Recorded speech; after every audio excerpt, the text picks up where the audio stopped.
King David, the complete saga, from shepherd to conqueror, 8K visual history. Chapter 1. The Forgotten Chosen. The wind that swept across the Judean hills was not merely air. It was a carrier of dust, of heat, and of a heavy, suffocating silence that had settled over the nation of Israel. It was the 11th century before the Common Era, a time when the land was technically united under a crown, yet spiritually fractured. The people had clamored for a king, demanding to be like the pagan nations surrounding them, and God had given them exactly what they asked for: Saul. Tall, handsome, imposing Saul. A king who looked the part, a warrior who stood a head taller than any other man in Israel. But now, that statue of a man was crumbling from the inside out. A dark mood had descended upon the throne in Gibeah. The Spirit of the Lord had departed from Saul, leaving behind a hollow vessel filled with paranoia, erratic violence, and a desperate, clawing madness. Far from the palace, in the humble, rocky town of Bethlehem, life moved at the pace of the seasons. Bethlehem was not a city of warriors or diplomats. It was a town of bread and sheep. It was the house of bread, small, seemingly insignificant, a place where families traced their lineage back to Perez and Boaz, clinging to the soil and their flocks. Here, the shadow of the king's madness felt distant, yet the fear of his unpredictable wrath was ever present. If the king turned on the prophet Samuel, no town was safe. And Samuel was coming. The news rippled through the elders of Bethlehem like a tremor before an earthquake. Watchmen on the dusty ridges had spotted him. The old man, the seer, the voice of the Almighty. He walked with the weight of a nation on his stooped shoulders. His robe was travel-worn, his beard gray as the limestone rocks, but his eyes still held the piercing fire that had once commanded thunderstorms. He was leading a heifer with him. Panic seized the elders. In these dark days, a visit from the prophet usually meant judgment. Had someone sinned? Had the town failed to pay its tribute? Or worse, had Saul sent Samuel to execute treasonous rumors? As the prophet approached the city gates, the elders trembled, their hands shaking as they smoothed their robes. They met him with bowing heads and fearful whispers. "Do you come in peace?" the chief elder asked, his voice cracking. It was the question of a man who expected the sword. Samuel halted. He looked at the trembling men, sensing the pervasive fear that Saul's reign had instilled in the hearts of Israel. He tightened his grip on the rope leading the heifer. "Peaceably," Samuel rasped, his voice dry from the road. "I have come to sacrifice to the Lord. Sanctify yourselves, and come with me to the sacrifice." The elders exhaled, the tension breaking but not disappearing. A sacrifice. A ritual. This, they could understand. This was safe. But Samuel had a secret agenda, a mission so dangerous that the Lord himself had given him a cover story.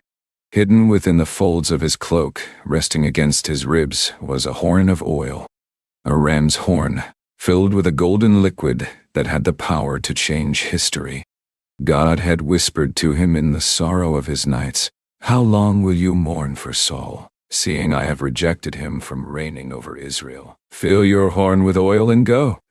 I am sending you to Jesse the Bethlehemite, for I have provided myself a king among his sons." Jesse dawns, a prosperous man, a grandson of Boaz and Ruth, a man of standing in Bethlehem. The command was specific, but the outcome was shrouded in mystery. Samuel did not know who. He only knew where. He turned his gaze toward the house of Jesse. "Call Jesse and his sons," Samuel commanded. "Sanctify them, invite them to the sacrifice." While the town bustled with the nervous energy of the prophet's arrival, miles away, in the rugged wilderness that bordered the Dead Sea, there was only silence and the bleating of sheep. The terrain here was unforgiving. It was a landscape of jagged wadis, scrub brush, and steep ravines where shadows stretched long and sharp. Here, a boy moved with the agility of a mountain goat. He was young, perhaps no more than 15 or 16 winters old. His skin was bronzed deep by the relentless sun, glowing with a ruddy health that distinguished him from the pale scholars or the sheltered merchants. His hair was a tangle of copper and earth, wind-blown and wild. This was David, the youngest, the eighth son. To his family, he was an afterthought, a necessity for the labor of the flocks, but not a voice at the table. While his brothers trained with swords or discussed the politics of the tribe, David learned the language of the wild. He knew the wind's direction before it turned. He knew the scent of a wolf on the breeze. He knew the heavy, metallic taste of adrenaline. He sat down on a limestone outcropping, his legs dangling over a drop, watching the flock graze on sparse tufts of grass. In his hands he held a small harp, a kinnor fashioned from cypress wood. His fingers, calloused from gripping the shepherd's staff and slinging stones, moved with surprising tenderness over the strings. He sang not for an audience, but for the audience of one. "The heavens declare the glory of God," he sang, his voice clear and ringing off the canyon walls. "And the firmament shows his handiwork." He stopped. A sound. Not the wind. David's hand left the harp and instantly found the leather sling tucked into his belt. His demeanor shifted from poet to predator in a heartbeat. He scanned the ridge. A shadow moved. A bear? A lion? He had fought them before. He remembered the terrifying weight of the lion he had killed months ago, the smell of its rancid breath, the way its claws tore at his tunic, the surge of power that had coursed through his veins when he grabbed it by its beard and struck it down. He knew that strength did not come from his own teenage muscles. It was a strange, burning heat that filled him when he defended the innocent sheep. He waited. The shadow passed. Just a jackal, keeping its distance. David relaxed, but only slightly. A shepherd could never truly sleep. He did not know that in the town below, his father was frantic. He did not know that a prophet was waiting. He did not know that the destiny of nations was shifting like sand in a storm. He only knew that the sun was setting, the sheep needed water, and that God was near. To David, Yahweh was not a distant deity residing in the Ark of the Covenant. He was a shepherd. The shepherd. "The Lord is my shepherd," David whispered to the wind, testing the words. "I shall not want." Back in the town, the atmosphere in Jesse's house was thick with anxiety. The purification rites were complete. The dust of the fields had been washed away, the best robes donned. Jesse, an old man conscious of his dignity, paced the courtyard. The prophet Samuel stood by the altar, waiting. The smoke of the offering curled into the evening sky. "Bring your sons," Samuel said. Jesse nodded to his eldest. Eliab stepped forward. Eliab was magnificent. If one were to sculpt a king from the rock of Judea, it would look like Eliab. He was tall, broad-shouldered, with a jaw set in stone and eyes that held the arrogance of the firstborn.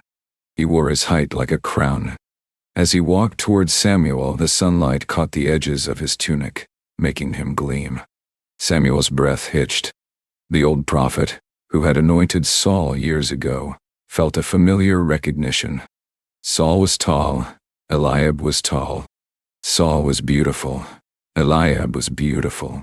Surely this was how God worked. God chose the strong. God chose the leaders who looked like leaders. Surely the Lord's anointed is before him, Samuel thought, his hand instinctively moving toward the horn of oil within his cloak. He prepared to pour the golden liquid, ready to declare this stature of a man the new ruler of Israel.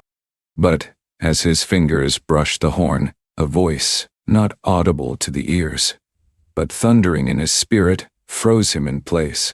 It was the same voice that had called him as a child in the temple of Shiloh. "Do not look at his appearance or at his physical stature, because I have refused him." Samuel stopped, his hand trembling slightly. The rebuke was sharp. "For the Lord does not see as man sees. For man looks at the outward appearance, but the Lord looks at the heart." The words struck Samuel like a hammer. He looked at Eliab again. He saw the height, yes. But now, with spiritual eyes, he looked deeper. Perhaps he saw pride. Perhaps he saw fear masquerading as strength. Perhaps he saw a heart that mirrored Saul's insecurity. Whatever God saw, it was a closed door. Samuel lowered his hand. He looked at Eliab and at Jesse. No, the prophet said softly. The Lord has not chosen this one. A ripple of shock went through the family. Eliab's face flushed with confusion, then humiliation. He stepped back, his jaw tightening. "Benadab," Jesse called, his voice uncertain. The second son stepped forward. Noble, strong, confident. He walked with a soldier's gait. He knelt before Samuel. The prophet waited for the witness of the Spirit. The silence stretched. The wind whistled through the courtyard. Nothing. "Neither has the Lord chosen this one," Samuel said. Then came Shammah, the third born. Intense, wiry, eyes darting with intelligence. A strategist. Surely a king needs to be clever. Samuel looked. The heavens remained silent. The horn of oil remained sealed. No. Jesse was sweating now. This was becoming a public embarrassment. Was the prophet mocking him? Was this a test? He motioned for the next son. Nethanel, Radadiah, Ozem, Dei.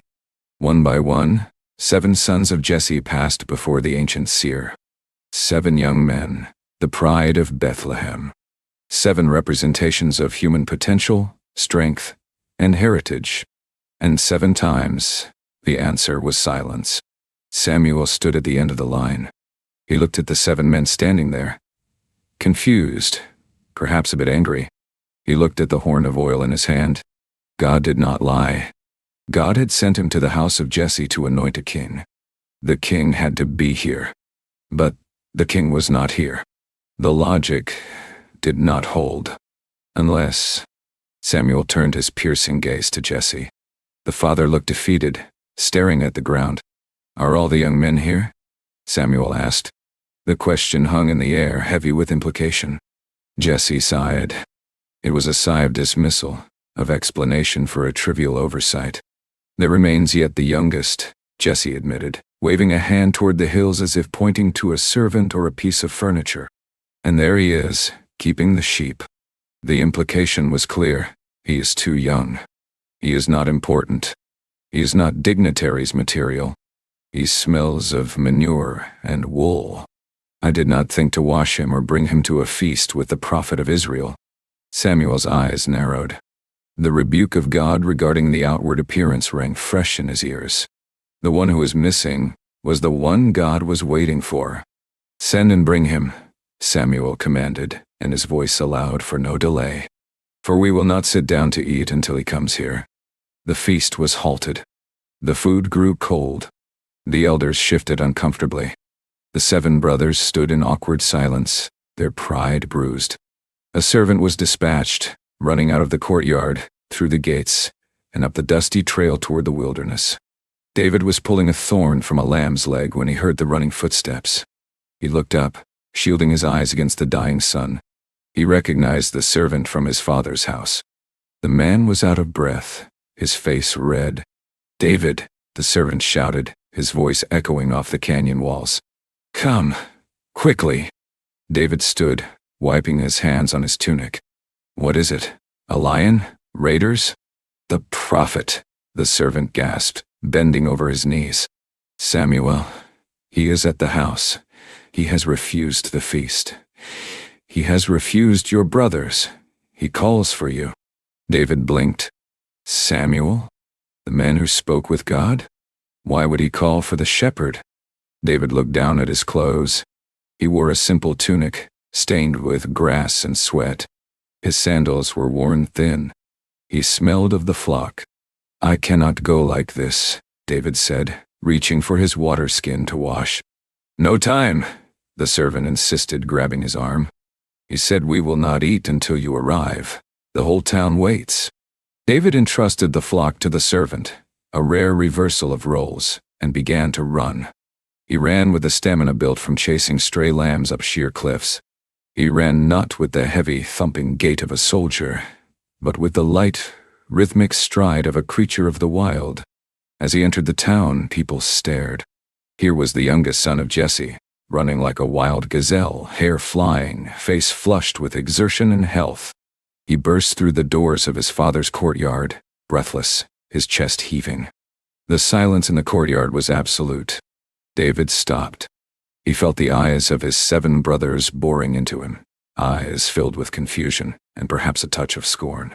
He saw his father, Jesse, looking at him with an apology in his eyes. And then he saw the old man. Samuel looked at the boy. He saw the ruddy complexion, reared-cheeked, vibrant, alive. He saw the beautiful eyes, bright, alert, possessing a depth of soul that the older brothers lacked. He saw a young man who was good-looking, yes, but not in the polished, regal way of Saul or Eliab. He looked like the earth. He looked like raw potential. He looked like a song waiting to be written.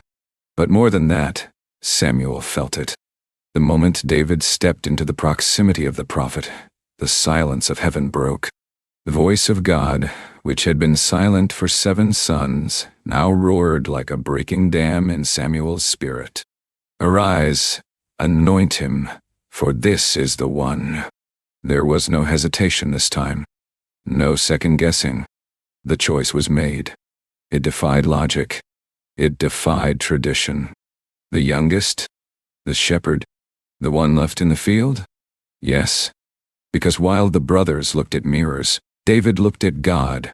While the brothers sought status, David sought the heart of the Almighty. Samuel stepped forward. He uncorked a horn.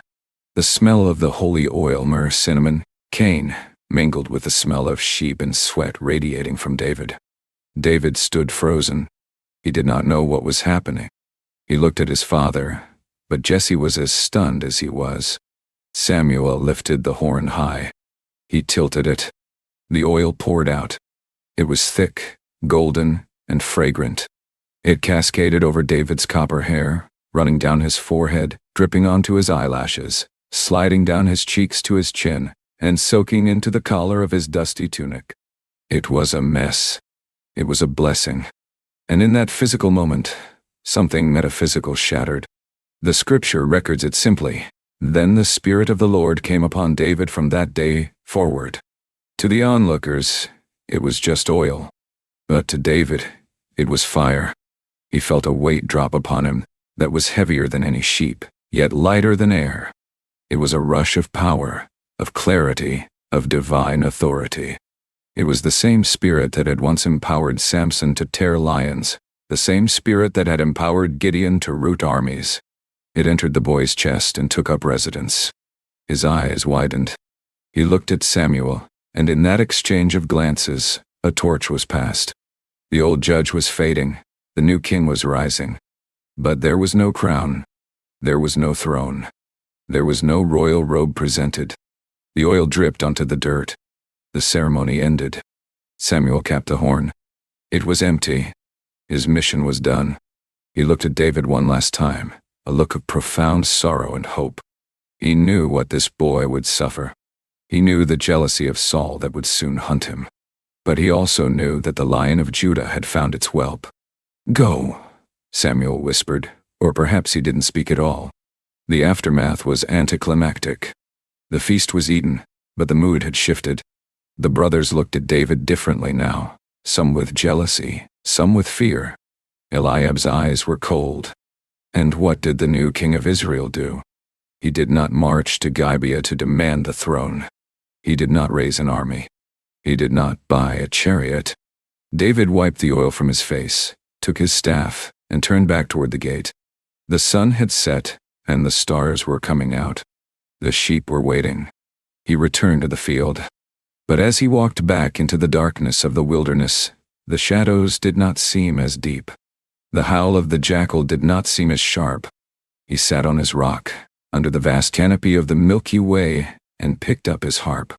His fingers touched the strings, and the sound was different. It was no longer just a song. It was a prophecy. It was power. The oil was still sticky on his skin, a reminder that he was marked. He was the anointed one, the Messiah's shadow. He looked at the sleeping sheep, the defenseless flock that he would lay down his life to protect. And for the first time, he understood. He wasn't just practicing to be a king. Being a shepherd was being a king. "The Lord is my shepherd," he sang again, his voice resonating with a new, thundering authority that shook the spiritual realms over Bethlehem. I shall not want. He makes me to lie down in green pastures. He leads me beside the still waters. He restores my soul. The boy king played into the night, unseen by the world, but watched by the angels. While in the north, King Saul paced his palace floors, terrified by a sudden chill in the air, knowing, without knowing why, that his kingdom had just been given away. Chapter 2. Music and Madness. The sun that warmed the back of the shepherd in Bethlehem did not seem to reach the fortress of Gibeah. Here, within the thick limestone walls of Israel's royal seat, the air was cold, stagnant, and heavy with a dread that no fire could burn away. King Saul sat on his throne, but he did not look like a monarch. He looked like a man haunted by ghosts that only he could see. The tall, imposing figure that had once inspired a nation to rally against the Ammonites was now a husk. His shoulders, once broad enough to carry the hopes of 12 tribes, were hunched forward, defensive, as if anticipating a blow from the shadows. His eyes, rimmed with red from sleepless nights, darted frantically around the room, scanning the faces of his servants, his guards, even his own family, looking for treason. But the enemy was not in the room. The enemy was in his mind. The scriptures describe it with a terrifying simplicity. But the Spirit of the Lord departed from Saul, and a distressing spirit from the Lord troubled him. It was a silence worse than death. For years Saul had known the guidance of God, however sporadic. Now, the heavens were brass. And into that vacuum, something else had rushed in. It came like a sudden drop in pressure before a storm. It was a dark mood that started as a whisper of insecurity, and grew into a screaming gale of paranoia and rage. It was a physical weight, pressing on his chest, tightening his throat, turning his blood to ice. In the flickering torchlight of the throne room, the servants stood frozen against the walls, terrified to move. They knew the signs. They saw the king's hand gripping his spear, the javelin he kept always by his side, until his knuckles turned white. They saw the sweat beading on his forehead, despite the chill. They waited for the explosion. A cup dropped, a whisper too loud, a look held too long. Anything could trigger the king's wrath. Saul groaned, a sound of pure animal misery clutching his head.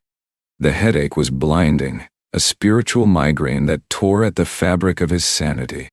He felt exposed, rejected, utterly alone in a universe that had turned its back on him. Finally, one of the braver courtiers stepped forward. He kept his head low, his voice trembling with a mixture of fear and pity.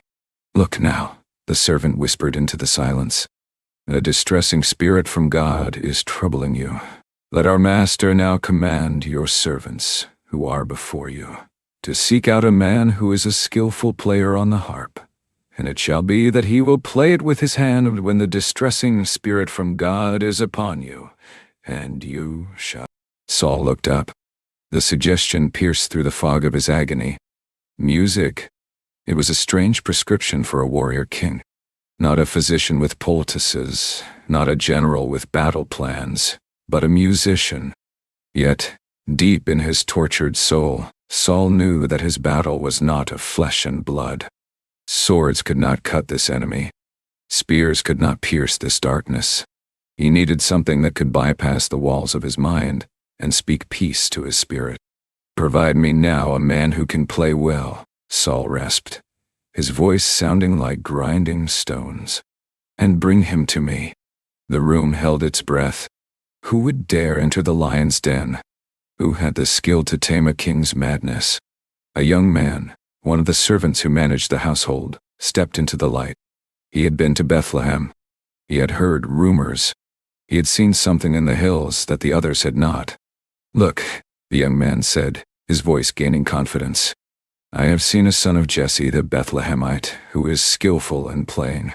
Saul listened, expecting a description of a mere entertainer. But the servant continued, painting a picture that caught the king's attention. A mighty man of valor, a man of war, prudent speech, and a handsome person. And the Lord is with him. The Lord is with him. The phrase hung in the air like dust motes in a sunbeam. That was what Saul craved. That was the missing ingredient. He remembered what it felt like to have the Lord with him, the confidence, the clarity, the strength. If he could not have it for himself, perhaps he could borrow it. Perhaps he could bask in the warmth of someone else's fire.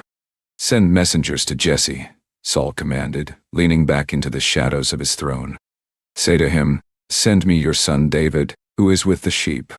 The summons arrived in Bethlehem with the force of a royal decree. The dust of the runners kicked up a cloud that could be seen from the city gates. Jesse, the old father, received the message with a mixture of pride and trepidation. The king wanted his son. The rejected youngest son was now the requested one. Jesse knew protocol. One did not send a son to the king empty-handed. He prepared a donkey, loading it with the staples of life: bread, a skin of wine, and a young goat. It was a humble offering, but it carried the loyalty of a house. David was called from the fields once more.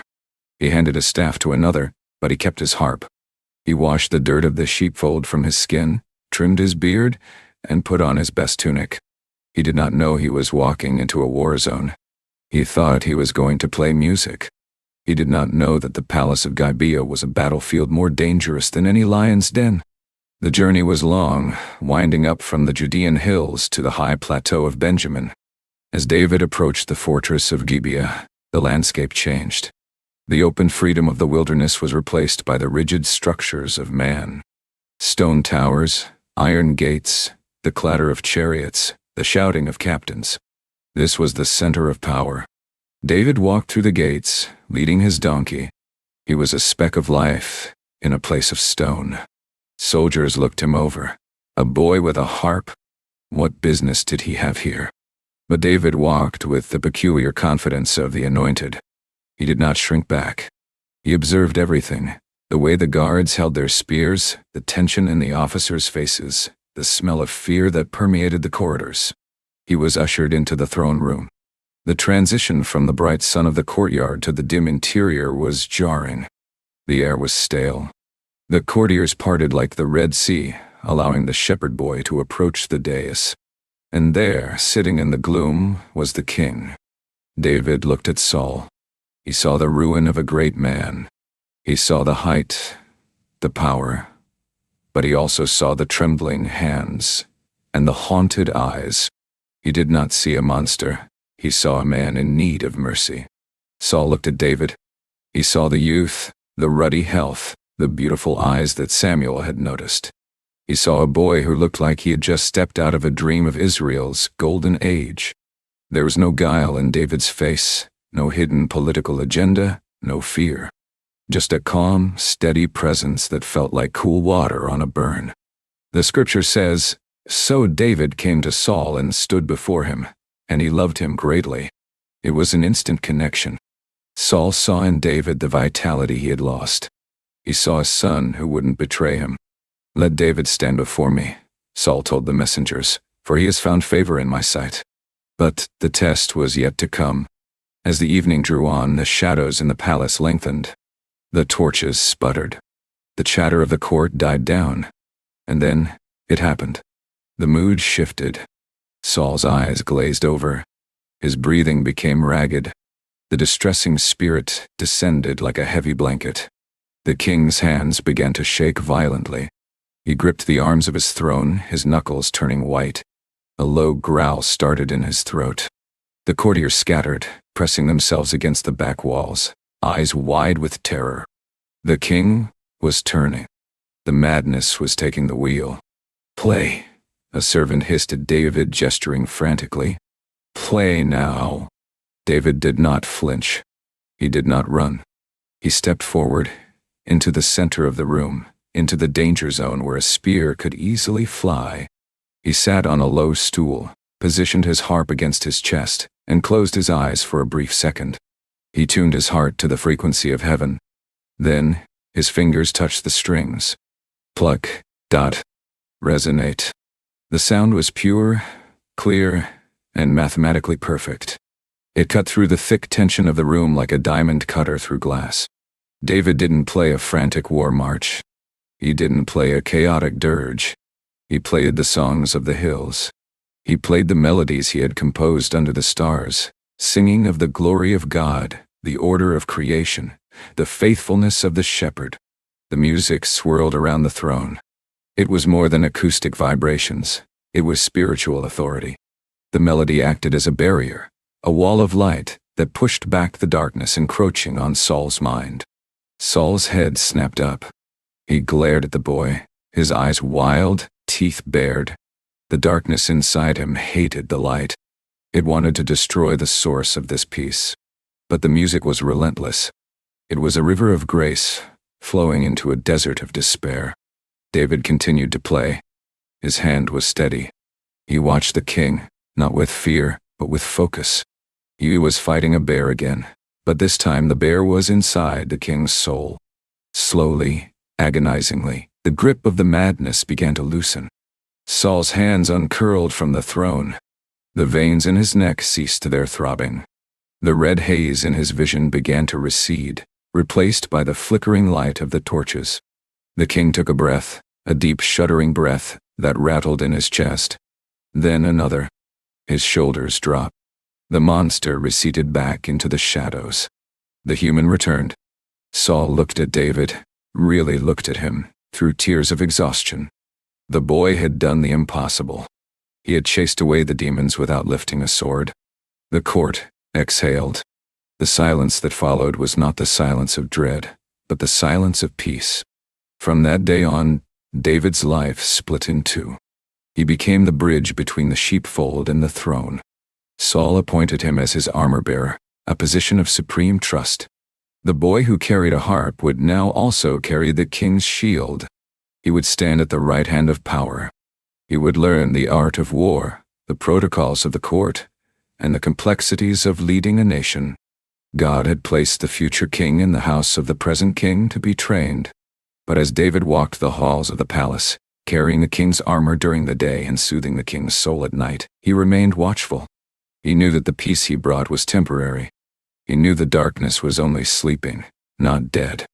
And outside the walls of the palace, a new threat was gathering. Rumors were coming from the valley of Elah. The Philistines were massing for war. They were bringing something with them, something that no harp could soothe, something that would require more than a song to defeat. The giant was coming. Chapter 3. The Shadow of the Giant. The valley of Elah was a scar in the landscape of Judah. It was a wide, flat corridor flanked by rising ridges, a natural arena carved by ancient waters, now destined to be watered by blood. The air here was different. It didn't smell of rosemary or thyme like the hills of Bethlehem. It smelled of iron, unwashed bodies, and the acrid smoke of 1,000 campfires. Two armies sat on opposite ridges, staring at one another across the valley floor like two predators hesitating before the kill. On one side were the Philistines, the sea peoples, technologically superior, clad in iron, aggressive, and hungry for land. On the other side was Israel, a ragtag collection of tribes holding on to their inheritance by their fingernails. For 40 days, nothing had happened. And yet, for 40 days, everything was being lost. It wasn't a battle of swords. It was a battle of morale. Every morning and every evening, a shadow would detach itself from the Philistine lines and walk down into the valley floor. The earth seemed to shake with his tread. His name was Goliath. He was from Gath. To call him a man was an understatement. He was a siege engine made of flesh and bone. He stood 6 cubits and a span, over 9 feet of towering muscle. But it wasn't just his height that froze the blood in the veins of the Israelites. It was his armor. He was encased in bronze scales, a coat of mail weighing 5,000 shekels. Bronze greaves covered his massive shins. A bronze javelin was slung between his shoulders. The shaft of his spear was like a weaver's beam, thick and heavy, tipped with an iron point that weighed 600 shekels. He was a walking tank of the Bronze Age, indestructible, terrifying. He would stand in the center of the valley, his voice booming like thunder rolling off the canyon walls. "Why have you come out to line up for battle? Am I not a Philistine? And you, the servants of Saul, choose a man for yourselves and let him come down to me." The challenge was simple: single combat. Winner take all. If he killed the Israelite, Israel would become slaves. If the Israelite killed him, the Philistines would serve Israel. "I defy the armies of Israel this day," he roared, his laughter echoing against the rocks. "Give me a man that we may fight together." Up on the ridge, King Saul heard it. The same Saul who had once stood head and shoulders above his people now felt very small. He sat in his tent, his armor polished but unused. The distressing spirit whispered to him that this was the end. His army was paralyzed. Fear had done what swords could not. It had defeated them before the first blow was struck. Miles away, the war was just a rumor. In Bethlehem, Jesse was worried not about the fate of the nation, but about the welfare of his 3 eldest sons, Eliab, Abinadab, and Shammah, who had followed Saul to the front. "David," Jesse called. The young shepherd appeared. He had been back with the sheep, the anointing oil of Samuel a memory, the music of the palace a distant echo. He was back to the mundane. "Take now for your brothers an ephah of this dried grain, and these 10 loaves, Jesse instructed, pointing to the sacks. "Run to your brothers at the camp, and carry these 10 cheeses to the captain of their 1,000. See how your brothers fare and bring back news." David nodded. He was not being sent as a warrior. He was a delivery boy. He rose early in the morning, left the sheep with a keeper, and set out. The donkey was laden with bread and cheese, the fuel of war. He arrived at the camp just as the army was going out to the fight, shouting the war cry. It was a chaotic scene, dust rising, metal clashing, men screaming to hype themselves up for a battle they were terrified to fight. David left his supplies with the quartermaster and ran into the ranks. He found his brothers, their faces gaunt, their eyes hard. "Is it well with you?" David asked, breathless. Before they could answer, a hush fell over the line. The shouting stopped. The swagger vanished. Down in the valley, the champion had stepped out. David turned. He saw the giant for the first time. He saw the sun glinting off the bronze scales. He heard the voice that sounded like a rock slide. He heard the defiance against the armies of the living God. While the men around him shrank back, whispering, "Have you seen this man who has come up?" David felt something else. He didn't feel fear. He felt a hot, burning indignation. It was the same heat he felt when a lion stalked his lambs. "What shall be done for the man who kills this Philistine and takes away the reproach from Israel?" David asked the soldiers nearby, his voice ringing with genuine curiosity. "For who is this uncircumcised Philistine, that he should defy the armies of the living God?" The soldiers looked at him. "A teenager? Asking about rewards? The king will enrich him with great riches," they whispered. "We'll give him his daughter. We'll make his father's house free in Israel." Eliab, his eldest brother, heard him. The same Eliab who had been rejected by Samuel. The shame of that moment still burned, and seeing his little brother, the anointed one, acting bold on the battlefield was too much. "Why did you come down here?" Eliab snapped, his anger flaring. "And with whom have you left those few sheep in the wilderness? I know your pride and the insolence of your heart, for you have come down to see the battle." It was a cruel accusation. "You are just a spectator. You just want to see blood." David looked at his brother. He saw the fear behind the anger. "What have I done now?" David asked calmly. "Is there not a cause?" He turned away from his brother. He didn't have time for petty family squabbles. There was a giant to kill. Word reached the royal tent. Someone was asking questions. Someone was not afraid. "Bring him to me," Saul commanded. When David ducked into the royal pavilion, Saul stared. He recognized his harpist, his armor-bearer. But this was different. The boy wasn't holding an instrument. He was standing with a fierce, quiet intensity. "Let no man's heart fail because of him," David said to the king, his voice steady. Your servant will go and fight with this Philistine." Saul almost laughed. It was a tragic, bitter laugh. "You were not able to go against this Philistine to fight with him?" Saul said, gesturing to the boy's smooth face, his lack of scars. "You are a youth, and he a man of war from his youth." David didn't blink. He began to speak, not of military training, but of his resume in the dark, lonely hills. "Your servant used to keep his father's sheep," David recounted. "And when a lion or a bear came and took a lamb out of the flock, I went out after it and struck it, and delivered the lamb from its mouth. And when it arose against me, I caught it by its beard and struck and killed it." Saul listened, mesmerized. The boy spoke of killing apex predators with his bare hands as if it were a chore. "Your servant has killed both lion and bear, and this uncircumcised Philistine will be like one of them, seeing he has defied the armies of the living God." David looked Saul in the eye. "The Lord who delivered me from the paw of the lion and from the paw of the bear, he will deliver me from the hand of this Philistine." It was the theology that convinced Saul. Saul had lost his connection to God, but he recognized faith when he saw it. He was desperate. If this boy wanted to die, let him die. Maybe it would buy time. "Go," Saul said, "and the Lord be with you."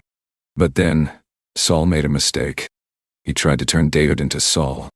"Take my armor," Saul ordered. Servants rushed forward. They draped the heavy bronze tunic over David's shoulders. It hung on him like a curtain. They placed the royal helmet on his head. It wobbled. They strapped the king's sword to his waist. David took a step and nearly stumbled. The metal clashed. It was heavy, restrictive, suffocating. He couldn't move. He couldn't breathe. This was the world's way of fighting. Protection, weight, steel. It wasn't David's way. "I cannot walk with these," David said, unbuckling the sword. "For I have not tested them." He stripped it all off. The bronze fell to the floor with a clang. David stood there in his simple shepherd's tunic. He felt light. He felt ready. He picked up his staff, a piece of wood. He checked his pouch. And he walked out of the tent. The descent into the valley was a lonely walk. Thousands of eyes watched from the ridges. The Israelites held their breath, some covering their eyes in anticipation of the slaughter.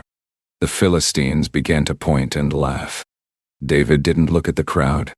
He looked at the ground. He reached the wadi, the dry river bed cut through the valley floor. He knelt. The water was trickling over the stones. He reached in. The water was cool. His fingers searched the silt until they found them. Stones. Not jagged rocks, but smooth, river-polished stones. Aerodynamic. Dense. Docho. He selected 5. Why 5? Was it because Goliath had 4 brothers? Was it just to be prepared? Or was it simply the number of grace? He didn't count. He just dropped them into his shepherd's bag. He stood up. In his left hand, the staff.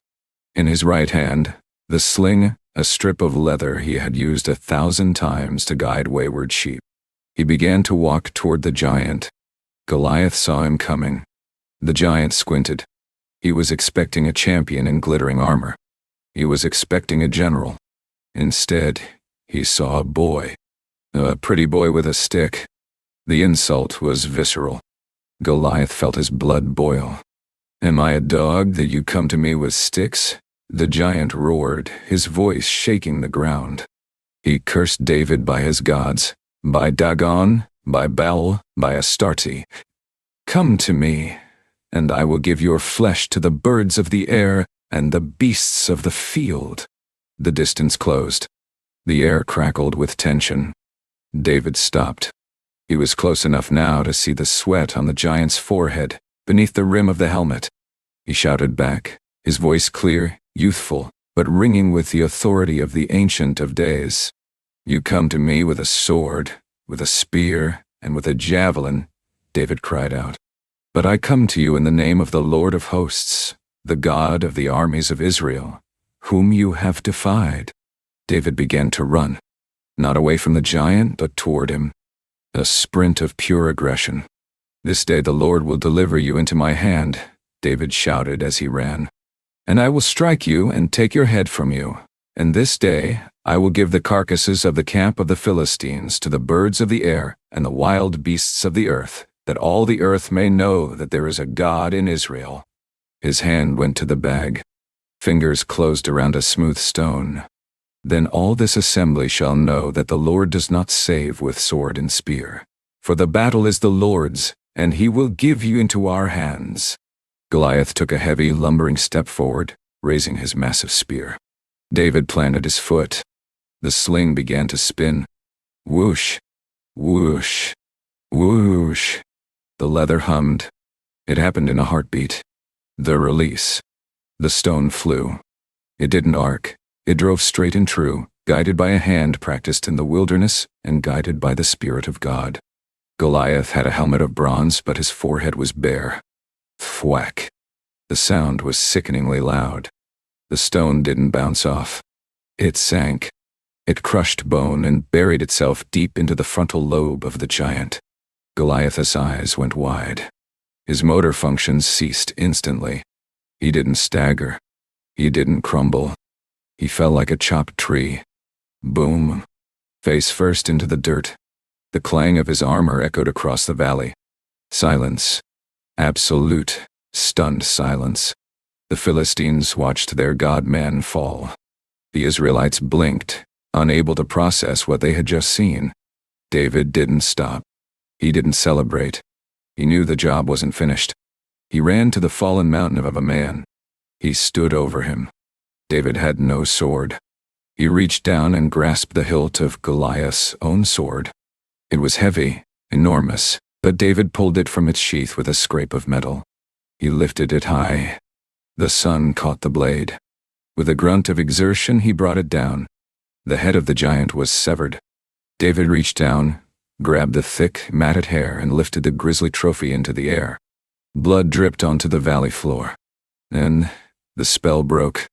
From the ridge of Israel a sound began, a low rumble that swelled into a roar. The men of Judah and Israel stood up. They drew their swords. The fear was gone, replaced by a bloodlust and a joy that was terrifying to behold. Yah!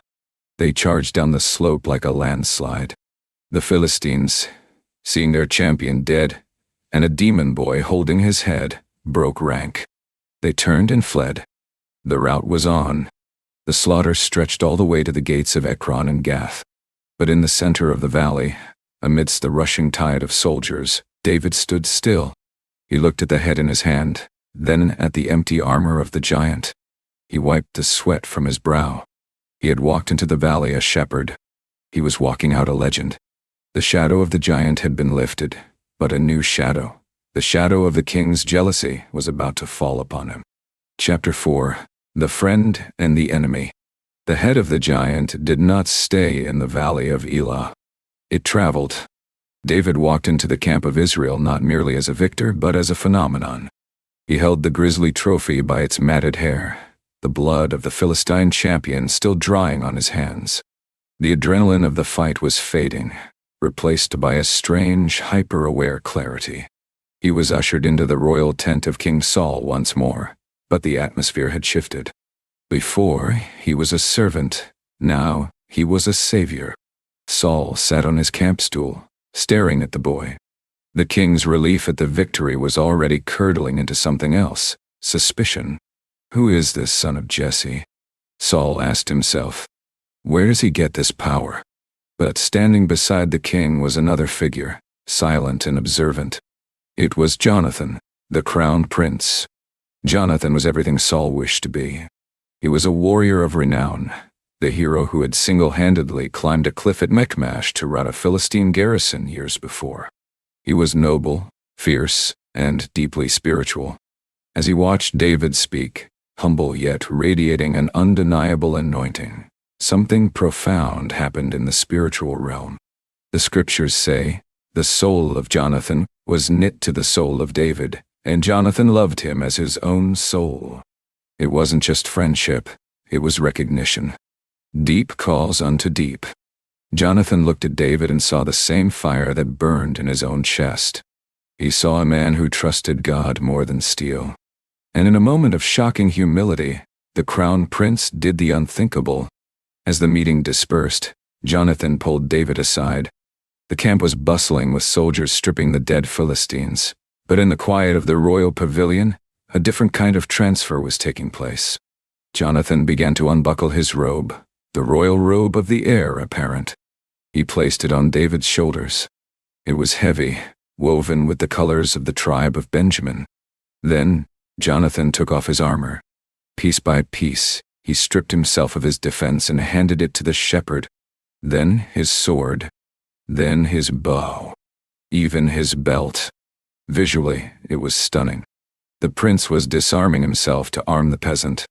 "You are the one," Jonathan's eyes seemed to say. The words weren't needed. He was setting his future to David. It was a covenant of blood and salt, a promise that would outlast death. David, who had walked into the camp with the shepherd's staff, walked out wearing the armor of a prince. The return to the cities of Israel was meant to be a triumph. The army marched back to Geba, flushed with victory. The Philistine threat was broken. The roads were lined with people. And then came the women. They poured out of the towns, dancing with tambourines, sistrums, and musical instruments. They laughed. They spun, their joy infectious. It was a scene of pure jubilation. But the lyrics of their song were a poison pill. As the procession passed, with King Saul riding tall on his chariot and David walking behind him, the women sang a call and response anthem that would echo in Saul's nightmares for the rest of his life. "Saul has slain his thousands," one group sang, praising the king. "And David his 10,000s, the others responded, their voices rising higher, cheering louder. The ratio was fatal. 10-1. Up in the chariot, Saul's smile vanished. The color drained from his face. The distressing spirit that had been lurking in the shadows of his mind lunged forward.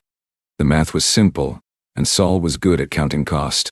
"They have ascribed to David 10,000s, and to me they have ascribed only thousands," Saul muttered, his knuckles white on the reins. Now what more can he have but the kingdom? In that moment, the hero became the threat. The savior became the usurper. The joyous music of the tambourines sounded to Saul like the drums of a funeral march, his own. The following days in the palace were suffocating. The air was thick with unspoken violence. David returned to his duties, but the dynamic had changed. He was no longer just the harpist, he was a commander. Saul had promoted him, perhaps to keep him close, perhaps to expose him to danger. But David behaved wisely. He prospered in every mission. The people loved him. The court loved him. This only made Saul hate him more.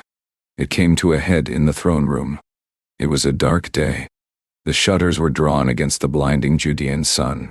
Saul sat on his throne, gripping his spear. The mood was upon him, the darkness, the paranoia. He stared at the wall, seeing enemies in the patterns of the stone. David sat in his usual corner, his harp against his chest. He played the soothing melodies that used to work.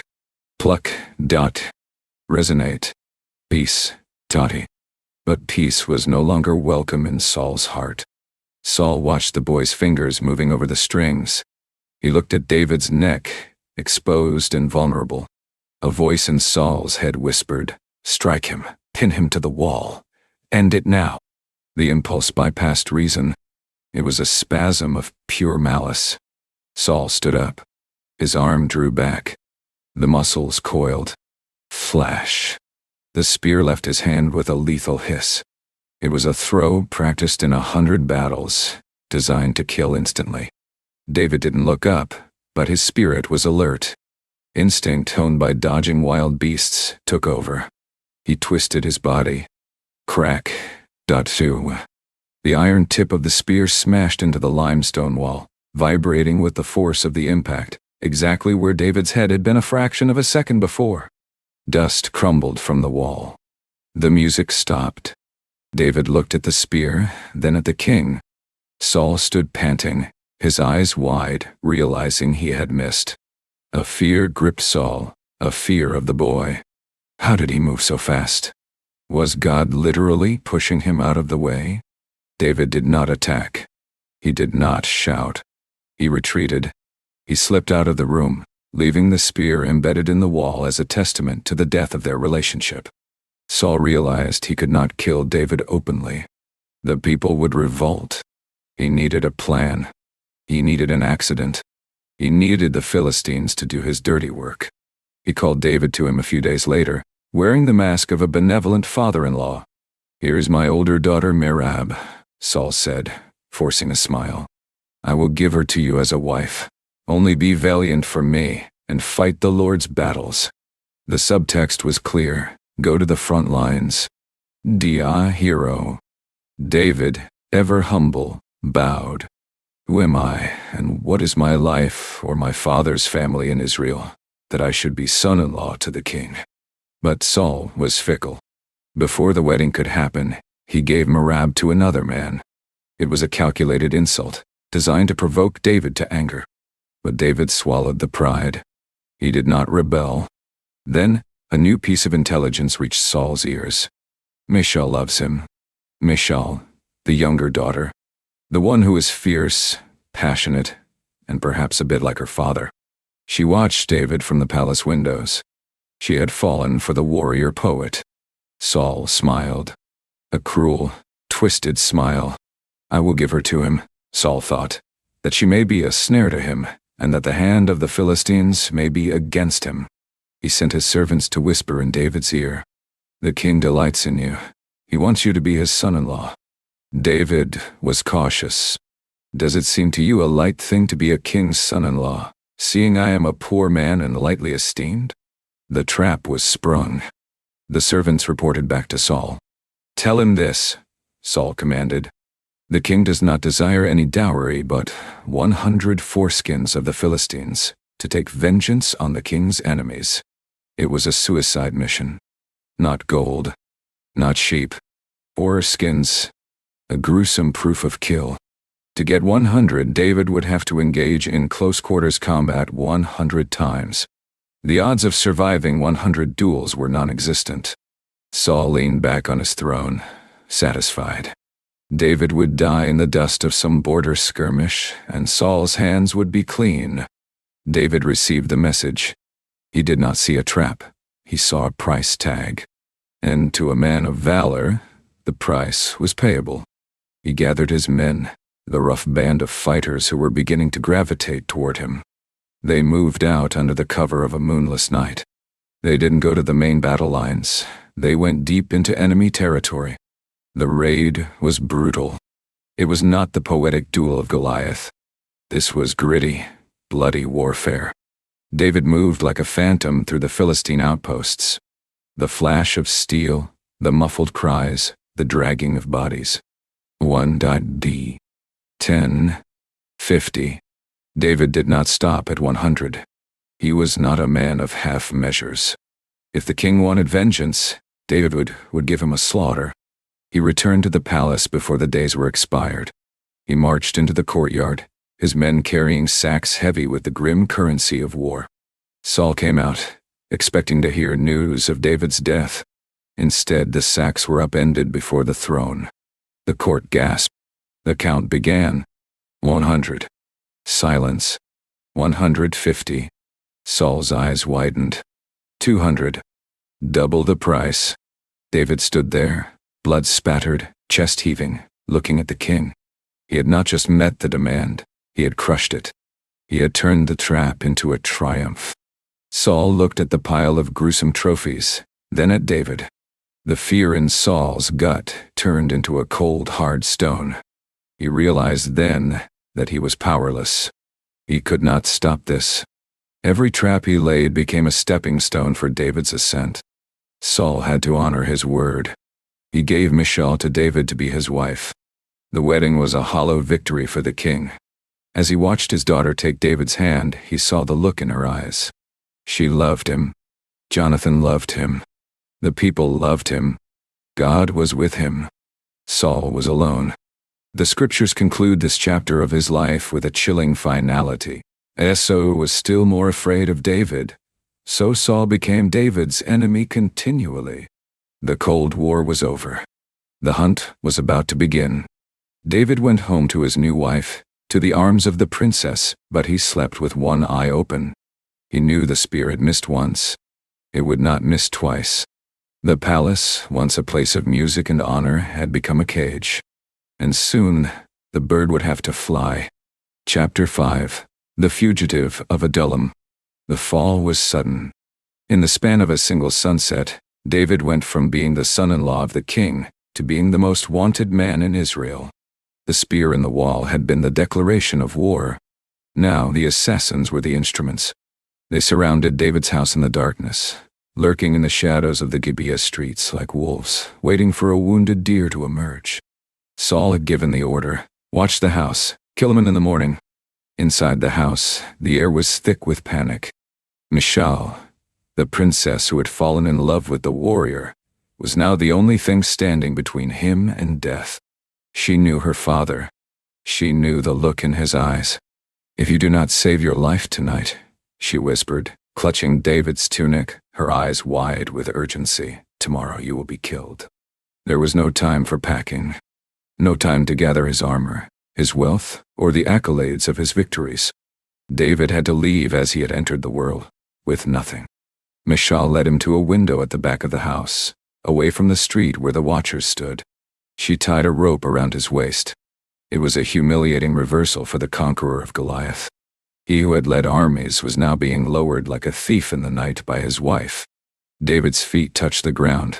He looked up one last time at Michal's silhouette against the starlight. There were no words. He turned and ran. He ran past the sleeping city, past the gates he had defended, into the black void of the wilderness. Behind him, Michal bought him time.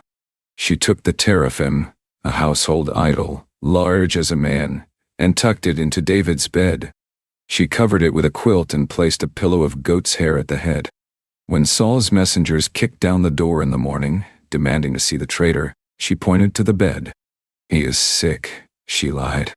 By the time Saul discovered the deception, tearing the covers off the dummy in a rage that shook the palace walls, David was miles away. He ran to Ramah, to the old prophet Samuel, seeking sanctuary. But even there, the peace was temporary. He ran to meet Jonathan one last time in the field, where the arrows flew as a signal of doom. The weeping of the two friends echoed in the empty field, a guttural, tearing sound of two souls being ripped apart. Jonathan went back to the city to face his father's wrath. David turned toward the wasteland. He was alone, truly alone. Hunger is a cruel master, even to the anointed. After days of hiding, moving through the wadis and ridges, David's stomach was twisting into knots. He had no weapon. He had no bread.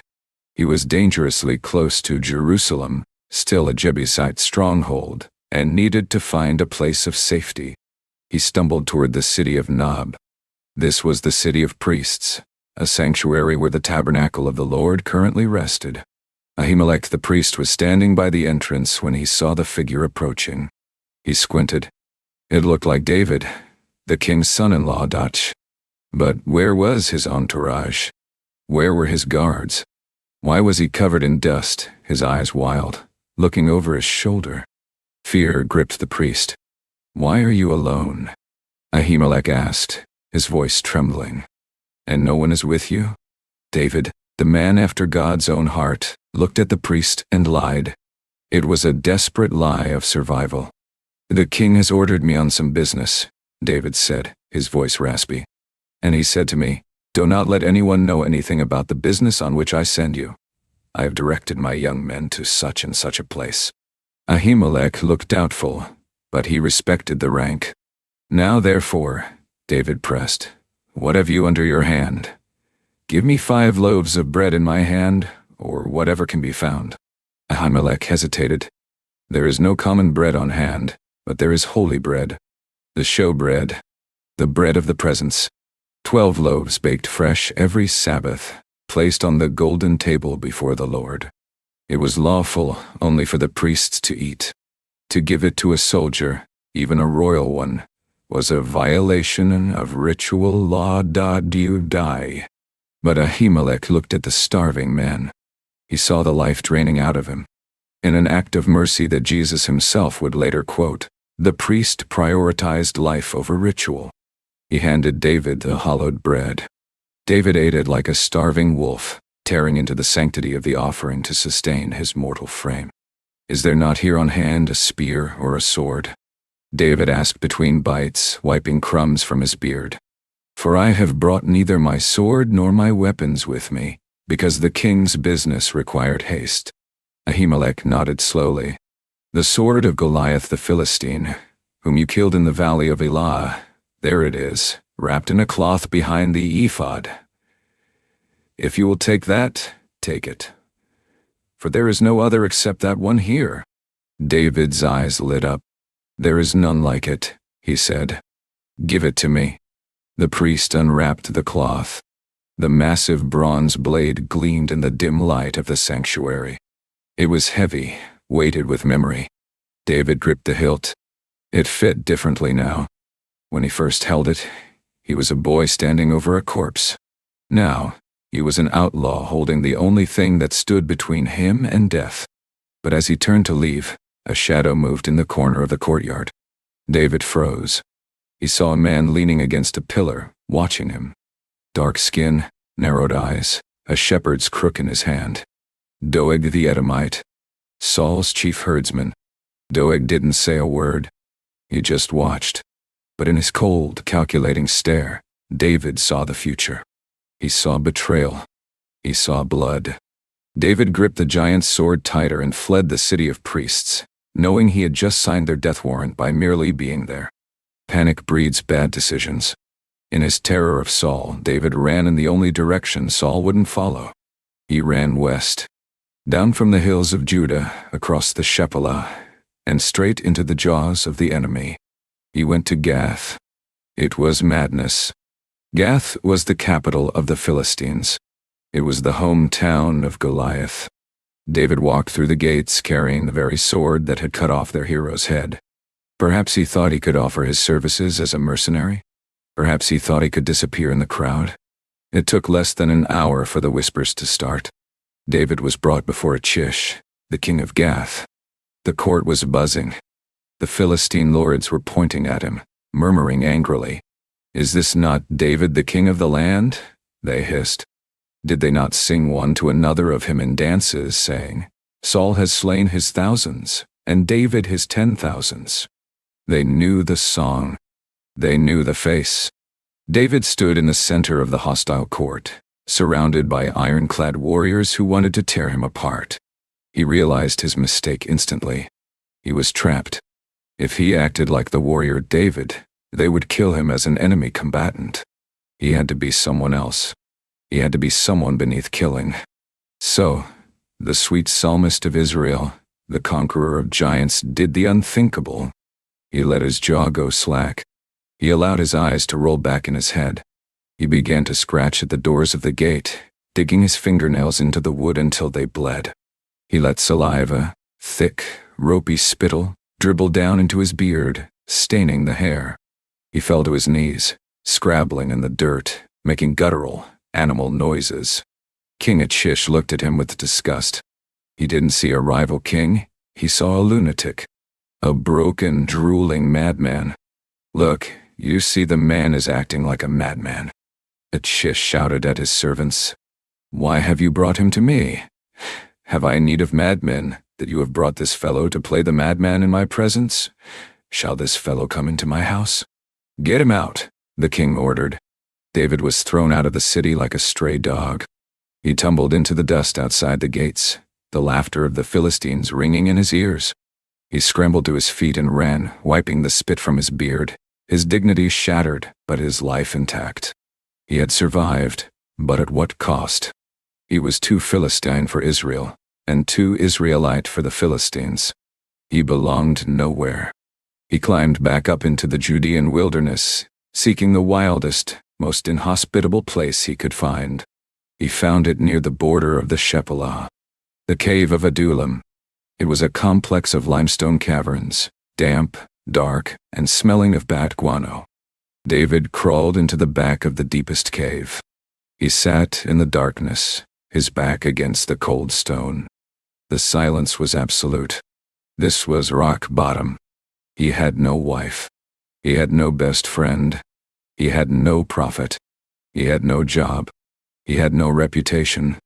He was a fugitive with a price on his head. In the flickering light of a small fire, David took a piece of charcoal and wrote on the cave wall. It wasn't a song of victory. It was a cry from the depths. I cry out to the Lord with my voice. I pour out my complaint before him. I declare before him my trouble. When my spirit was overwhelmed within me, then you knew my path. Refuse has failed me. No one cares for my soul. Psalm 140. He sat there for days, waiting for the end. But then, he heard footsteps outside the cave. Not the heavy boots of soldiers, but the shuffling of sandals, the sound of whispers. David grabbed the sword of Goliath and stood up, ready to fight his last stand. A face peered into the cave entrance. Then another. It was his brother, Eliab. Then his father Jesse. Then his mother, daughter. His entire family had fled Bethlehem, knowing that Saul would target them next. They came to David not to judge him, but to be saved by him. And they were not alone. Word had spread that the Lion of Judah was in the cave. And they began to come. From the cracks of society, they emerged. Men who were in debt and being hunted by creditors. Men who were distressed by the tyranny of Saul. Men who were discontented, bitter of soul, outcasts, criminals, and rebels. The scriptures list the census of this ragtag army. Everyone who was in distress, everyone who was in debt, and everyone who was discontented gathered to him. 400 men. They were rough. They were dirty. They were dangerous. They looked at David, standing in the gloom of the cave, and they didn't see a madman or a fugitive. They saw a captain. David looked at them. He saw his new kingdom. It wasn't a palace of gold. It was a cave of thieves. But as he looked into their desperate eyes, the shepherd in him awoke. These were sheep without a shepherd. He sheathed the sword of Goliath. He motioned for them to come in. In the darkness of Adullam, a new brotherhood was forged. These men would become the mighty men. They would slay giants, conquer cities, and break through enemy lines just to get David a cup of water. But for now, they were just broken men hiding in a hole in the ground, led by a king who had nothing but a promise. David sat by the fire. The 400 gathered around him, and he began to sing. Not a song of despair this time, but a song of defiance. Be merciful to me, O God, be merciful to me. For my soul trusts in you, and in the shadow of your wings I will make my refuge, until these calamities have passed by. Psalm 57. The fugitive had found his fortress. Chapter 6. Mercy in Darkness. The wilderness of En-Gedi was a fortress built by nature, not man. Located on the western shore of the Dead Sea, it was a chaotic landscape of towering limestone cliffs, deep canyons, and hidden springs. It was known as the Rocks of the Wild Goats, a place so rugged that only the ibex could navigate its vertical faces with ease. Here, the sun beat down with a relentless, hammering heat. The rocks radiated temperature like an oven. The air shimmered. David and his 600 men, the number had grown, were hiding here. They had become part of the landscape, moving like shadows among the crags, drinking from the secret waterfalls that tumbled down the desert walls. They were hard men now, leathery and scarred, disciplined by the constant threat of death. But the threat had escalated. Intelligence reports reached the stronghold. Saul was no longer sending small patrols. He had gathered 3,000 chosen men from all Israel. The elite guard. The best trackers. The best archers. The best spearmen.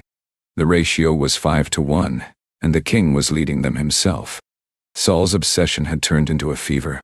He was turning over every rock, searching every ravine. He didn't just want to catch David. He wanted to erase him. The day was blistering. The heat in the canyons was suffocating, driving any living creature into the shade. David and his inner circle were resting deep within the recesses of a massive cave. The cavern was vast, a cathedral of cool darkness, stretching back into the mountain. The entrance was a blinding arch of white light, framing the desert outside. In the back, where the sunlight couldn't reach, David's men sat in silence, sharpening swords, mending sandals, and waiting. Then, a silhouette appeared in the arch of light. At first, it was just a shadow. But as the figure stepped out of the glare and into the cool mouth of the cave, the details became terrifyingly clear. The royal armor, the tall stature, the purple hem of the robe. It was Saul. The men in the back of the cave froze. Hands gripped sword hilts so hard that knuckles turned white. Breath was held in 600 chests. Saul was alone. He had left his bodyguards outside. The scripture says he went in to attend to his needs, to relieve himself. It was a moment of supreme vulnerability.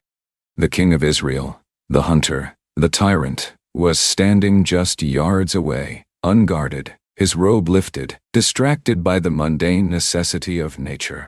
He had walked into the lion's mouth. A whisper ran through the back of the cave.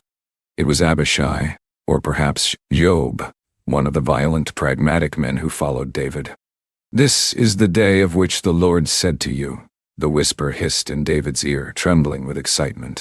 "Behold, I will deliver your enemy into your hand, that you may do to him as it seems good to you."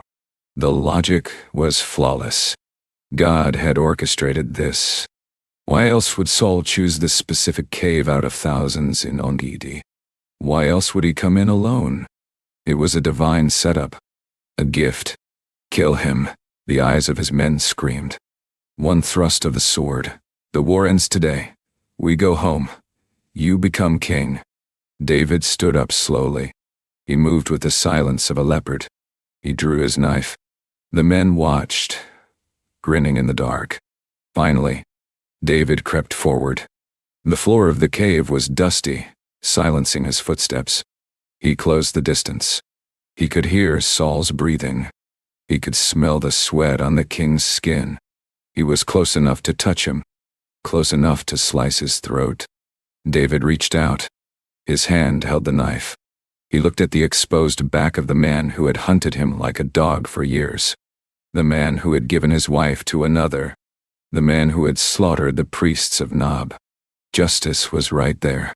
But as David raised the blade, something stopped him. It wasn't fear. It was awe. Not awe of Saul the man, but awe of the position he held. The anointed of the Lord. The oil that Samuel had poured on David's head was the same oil that had been poured on Saul's. To strike Saul was to strike the choice of God. To kill Saul was to say that God's timing was too slow and needed human help. David's hand lowered. He couldn't do it. But he had to do something. He had to prove he was there. With surgical precision, David grabbed the corner of Saul's discarded robe, the heavy, royal fabric that lay on the cave floor. Snick. Dot sure. The knife sliced through the cloth. A triangular piece of purple wool came away in David's hand. It was done. David retreated into the shadows, his heart pounding against his ribs like a trapped bird. Saul finished. He arranged his clothes, picked up his spear, and walked out of the cave, completely unaware that he had just brushed shoulders with death. Inside the cave, the mood shifted from triumph to confusion. Why is he still alive? The men whispered, their anger rising. You had him. But David was shaking. He wasn't shaking from the adrenaline of the kill. He was shaking with guilt. Even the act of cutting the robe, defacing the royal symbol, struck his conscience. The Lord forbid that I should do this thing to my master, the Lord's anointed, David told his men, his voice intense, cutting through their bloodlust. To stretch out my hand against him, seeing he is the anointed of the Lord. The men started to surge forward, wanting to run out and finish the job themselves. David stepped in their path. No, David commanded. It was the voice of a king. You will not touch him. He held them back with sheer force of will. Then, David made a decision that was bordering on suicidal. He turned and ran toward the mouth of the cave. Saul was walking down the rocky path toward his army, squinting in the sunlight. "My lord the king," the voice echoed off the canyon walls. It was familiar. Too familiar. Saul spun around. He looked up at the cave entrance. There, standing in the open, silhouetted against the dark mouth of the cavern, was David. The bodyguards below reached for their bows. Arrows were nocked. Spears were raised. But David did something disarming. He dropped to his knees. He bowed his face to the earth, prostrating himself in the dust. "Why do you listen to the words of men who say, 'Indeed, David seeks your harm'?" David shouted from the ground. He stood up. In his hand he held up the piece of cloth. The purple fabric fluttered in the desert wind like a flag of truce. "Look, this day your eyes have seen that the Lord delivered you today into my hand in the cave." David cried out, his voice cracking with emotion. "And someone urged me to kill you. But my eye spared you, and I said, I will not stretch out my hand against my Lord, for he is the Lord's anointed." Saul stared. He reached down and touched his own robe. He felt the jagged edge where the fabric had been severed. The realization hit him like a physical blow. He was right behind me. "See, my father," David continued, using the term of intimacy. "See the corner of your robe in my hand, for in that I cut off the corner of your robe, and did not kill you. Know and see that there is neither evil nor rebellion in my hand, and I have not sinned against you, yet you hunt my life to take it." David threw the cloth to the ground. He raised his hands to the sky, appealing to the supreme court of heaven. "Let the Lord judge between you and me, and let the Lord avenge me on you. But my hand shall not be against you." He quoted an ancient proverb, his voice ringing with moral clarity. "Wickedness proceeds from the wicked. But my hand shall not be against you," David repeated. "After whom has the king of Israel come out? After whom do you pursue? A dead dog, a flea?" It was a masterstroke of rhetoric. He made himself small. A flea, a dead dog, to make Saul look ridiculous for bringing an army to hunt him. "Therefore let the Lord be judge, and judge between you and me, and see and plead my case, and deliver me out of your hand." Silence descended on En-Gedi. 3,000 soldiers stood motionless, looking from the king to the fugitive. Saul stood trembling. The distressing spirit receded for a moment, chased away by the sheer, undeniable light of David's mercy. The humanity of the old Saul, the Saul who had once been humble, broke through the crust of his madness. "Is this your voice, my son David?" Saul called back. And then, the king broke. Saul lifted up his voice and wept. Great, heaving sobs shook his massive frame. It was the weeping of a man who realizes he has become the villain of his own story. "You are more righteous than I," Saul admitted, his voice echoing in the valley. "For you have rewarded me with good, whereas I have rewarded you with evil. And you have shown this day how you have dealt well with me. For when the Lord delivered me into your hand, you did not kill me." Saul looked up at David, wiping tears from his beard. He spoke the truth that he had been trying to kill for years. For if a man finds his enemy, will he let him get away safely? "Therefore may the Lord reward you with good for what you have done to me this day. And now I know indeed that you shall surely be king, and that the kingdom of Israel shall be established in your hand." It was a confession, a concession. "Therefore swear now to me by the Lord that you will not cut off my descendants after me, and that you will not destroy my name from my father's house." David stood on the ledge. He raised his hand. "I swear it." The tension broke. Saul signaled to his commanders, "Turn around." The army of 3,000 men turned their backs on the cave. They marched away, the dust of their sandals settling over the valley. Saul walked away, his head bowed, defeated by mercy. David watched them go. His men came out of the darkness, standing beside him, watching the dust cloud recede. "Are we going home?" one of them asked, hopeful. David looked at the retreating figure of Saul.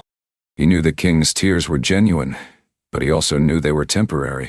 Saul was a man ruled by emotion, not principle. The madness would return. The spear would be thrown again. "No," David said, turning back toward the safety of the rocks. "We go back to the stronghold." He had won the moral victory, but the war was not over. The wilderness was still his home, and the darkest night was yet to come. Chapter 7. Crown of Blood. The end of the house of Saul did not come with a whisper. It came with a scream that echoed from the heights of Mount Gilboa. While David was in the south, recovering his wives and property from Amalekite raiders in Ziklag, the northern front of Israel was collapsing. The Philistines had gathered their full strength, chariots of iron, archers by the thousands, and a hatred that had been festering for decades. They swarmed up the Jezreel valley like a plague of locusts. King Saul stood on the slopes of Gilboa de Tzadai. He was old now. The madness that had plagued his mind was replaced by a cold, heavy despair. He had consulted a witch at Endor the night before, desperate for a word from Samuel, desperate for hope. He had received only a death sentence. "Tomorrow, you and your sons will be with me." The battle was a slaughter. The Philistine archers, superior in range and discipline, rained death upon the Israelites. The lines broke. Panic seized the ranks. Men who had fought for Saul for 40 years threw down their shields and ran, only to be cut down by the pursuing chariots. Saul watched his sons die. He saw Jonathan, the noble, fierce, righteous Jonathan, overwhelmed by the tide of enemies. The prince who should have been king, the friend who had given his armor to David, fell in the dust, his body pierced by uncircumcised hands. Abinadab fell. Malchishua fell. The dynasty was wiped out in an hour. Then the archers found the king. Arrows pierced his heavy armor. He was critically wounded, gasping for air, leaning heavily on his spear. He looked at his armor-bearer, a terrifying echo of the days when David held that post. "Draw your sword and thrust me through," Saul commanded, blood bubbling from his lips, "lest these uncircumcised men come and abuse me." But the armor-bearer was paralyzed by fear. He could not kill the Lord's anointed. So Saul, the first king of Israel, took his own sword. He placed the hilt on the bloody ground, and the point against his chest. With one final, agonizing push, he fell upon it. The sun set on Gilboa over a field of corpses. The glory of Israel had been slain on the high places. 3 days later, David was in Ziklag, unaware that the world had changed. He was overseeing the rebuilding of the city the Amalekites had burned. The mood was cautious optimism. They had their families back. They had plunder. Then, a man appeared on the horizon. He ran with the desperate, loping gait of a messenger bearing catastrophe. His clothes were torn. Dust was sprinkled on his head, the sign of mourning. He ran straight to David and collapsed at his feet, bowing low in the dirt. "From where do you come?" David asked, his voice sharp. "I've escaped from the camp of Israel," the man gasped. David's heart stopped. "How did the matter go? Please tell me." The messenger looked up, sweat streaking the dust on his face. "The people have fled from the battle. Many of the people are fallen and dead, and Saul and Jonathan, his son, are dead also." The words hung in the air like smoke. "Saul and Jonathan are dead." David pressed for details. "How do you know?" The young man saw an opportunity. He was an Amalekite, a foreigner. He thought he knew how politics worked. He assumed David hated Saul. He assumed David would reward the man who brought proof of his enemy's death. So, he lied. Or rather, he twisted the truth to make himself the hero of a regicide. "I happened by chance to be on Mount Gilboa," the Amalekite lied, puffing out his chest slightly. "I saw Saul leaning on his spear. He called to me," he said. "Please stand over me and kill me, for anguish has come upon me, but my life is still in me." So I stood over him and killed him, because I was sure that he could not live after. The Amalekite reached into his pouch. He pulled out a glittering object. The crowned dot. It was heavy gold, dented from battle, but unmistakably the crown of Israel. Then he pulled out the golden bracelet that had been on Saul's arm. He held them out to David, grinning, expecting gold, expecting a promotion. "I have brought them here to my lord." David looked at the crown. He looked at the blood on the Amalekite's hands. The young man expected a smile. Instead, he saw David's face crumble. David grabbed his own clothes, his tunic, his robe, and tore them apart. A primal sound ripped from his throat. It wasn't a cheer of victory. It was a howl of grief. The men around him, Joab, Abishai, the hard warriors, followed suit, tearing their garments, weeping loudly. They mourned until evening. They fasted. They wept for Saul, who had hunted them. They wept for Jonathan, who had loved them. They wept for the house of Israel, which had fallen by the sword. At sunset, David turned to the messenger. His eyes were red, but his voice was cold as the grave. "Where are you from?" "I am the son of an alien," the man stammered, sensing the shift. "An Amalekite." David stepped closer.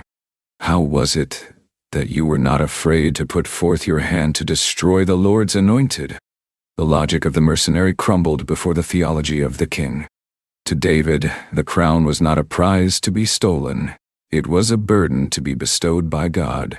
This man claimed to have killed the king. "Come here," David signaled to one of his young soldiers. "Strike him down." The sword flashed. The Amalekite fell dead beside the crown he had stolen. "Your blood is on your own head," David said over the corpse. "For your own mouth has testified against you, saying, 'I have killed the Lord's anointed.'" Then David did something that solidified his legacy, not as a warlord, but as a poet-king. He wrote a song. He ordered that the song be taught to the children of Judah. It was known as the Song of the Bow. It was a lament, raw and haunting, that turned the tragedy of his enemy into a monument of national sorrow. "The beauty of Israel is slain on your high places. How the mighty have fallen. Tell it not in Gath. Proclaim it not in the streets of Ashkelon, lest the daughters of the Philistines rejoice." He sang of Saul's strength. He refused to mention the madness. He remembered only the warrior.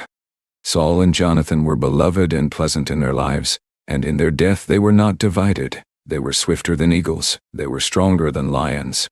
And then, the verse that broke his heart, the tribute to his other half. "I am distressed for you, my brother Jonathan. You have been very pleasant to me. Your love to me was wonderful, surpassing the love of women. How the mighty have fallen, and the weapons of war perished." With the mourning complete, the vacuum of power had to be filled. David inquired of the Lord, "Shall I go up to any of the cities of Judah?" And the Lord said, "Go up." "Where shall I go?" "To Hebron.fi. Hebron.de, the ancient city of Abraham, the place of patriarchs." David moved his entire camp, his wives, his soldiers, their families, up into the mountains of Judah. The men of Judah came out to meet him. They didn't need convincing. He was their kin. He was the protector of their borders. There, in a simple ceremony, they anointed David king over the house of Judah. But Judah was only one tribe. To the north, the surviving general of Saul's army, a fierce and cunning man named Abner, was not ready to surrender. He took Saul's only surviving son, Ishbosheth, a weak, timid man who had missed the battle, and brought him across the Jordan to Mahanaim. There, Abner set up a government in exile. He crowned Ishbosheth king over all Israel. The country was split in two. The united monarchy was shattered. On one side, David in Hebron, ruling Judah. On the other, the puppet king Ishbosheth in the north, ruled by the iron fist of Abner. It was the beginning of a long, grinding civil war. The war was not fought with massive armies, but with skirmishes, raids, and political maneuvering. The turning point came at the pool of Gibeon. Abner and the servants of Ishbosheth marched out to meet Joab and the servants of David. They sat on opposite sides of the pool, staring each other down. "Let the young men arise and compete before us," Abner suggested. It was meant to be a duel of champions to settle the dispute. 12 men from Benjamin, Saul's tribe, stood up. 12 men from David's servants stood up. They met in the middle. It was a chaotic, bloody mess. Each man grabbed his opponent by the head and thrust his sword into his opponent's side. All 24 died together. The competition exploded into a full-scale battle. David's men, hardened by years in the wilderness, crushed Abner's forces. Abner fled. During the retreat, Asahel, Joab's brother, light of foot as a wild gazelle, chased Abner. He wouldn't turn aside. Abner warned him, "Turn aside. Why should I strike you to the ground? How then could I face your brother Joab?" But Asahel was young and foolish. He kept running. Abner, a veteran killer, didn't even turn around. He thrust the blunt end of his spear backward. It pierced Asahel's stomach and came out his back. The boy died on the spot. Joab stopped. He looked at his dead brother. And in that moment, the political war became a personal blood feud. Joab swore he would kill Abner, truce or no truce. As the years dragged on, the house of Saul grew weaker, and the house of David grew stronger. Ishbosheth was a king in name only. Abner held the real power. Eventually, the inevitable happened. Abner and Ishbosheth quarreled. Abner, realizing he was betting on a losing horse, sent secret messengers to David. "Make a covenant with me, and indeed my hand shall be with you to bring all Israel to you." It was the breakthrough David needed. A diplomatic victory. Abner came to Hebron. David prepared a feast. They shook hands. Peace was on the horizon. But Joab was not at the feast. When Joab returned from a raid and heard that Abner had been allowed to leave in peace, he went into a rage. He sent messengers to call Abner back, without David's knowledge. Abner returned to the gate of Hebron, expecting another meeting. Joab took him aside into the gateway to speak with him privately. There was no conversation. Joab stabbed him in the stomach. A cold, calculated murder to avenge the blood of Asahel. When David heard it, he was horrified. He cursed Joab, let it rest on the head of Joab and on all his father's house. He forced Joab to march in the funeral procession, weeping for the man he had murdered. David refused to eat. He showed Israel that this assassination was not his doing.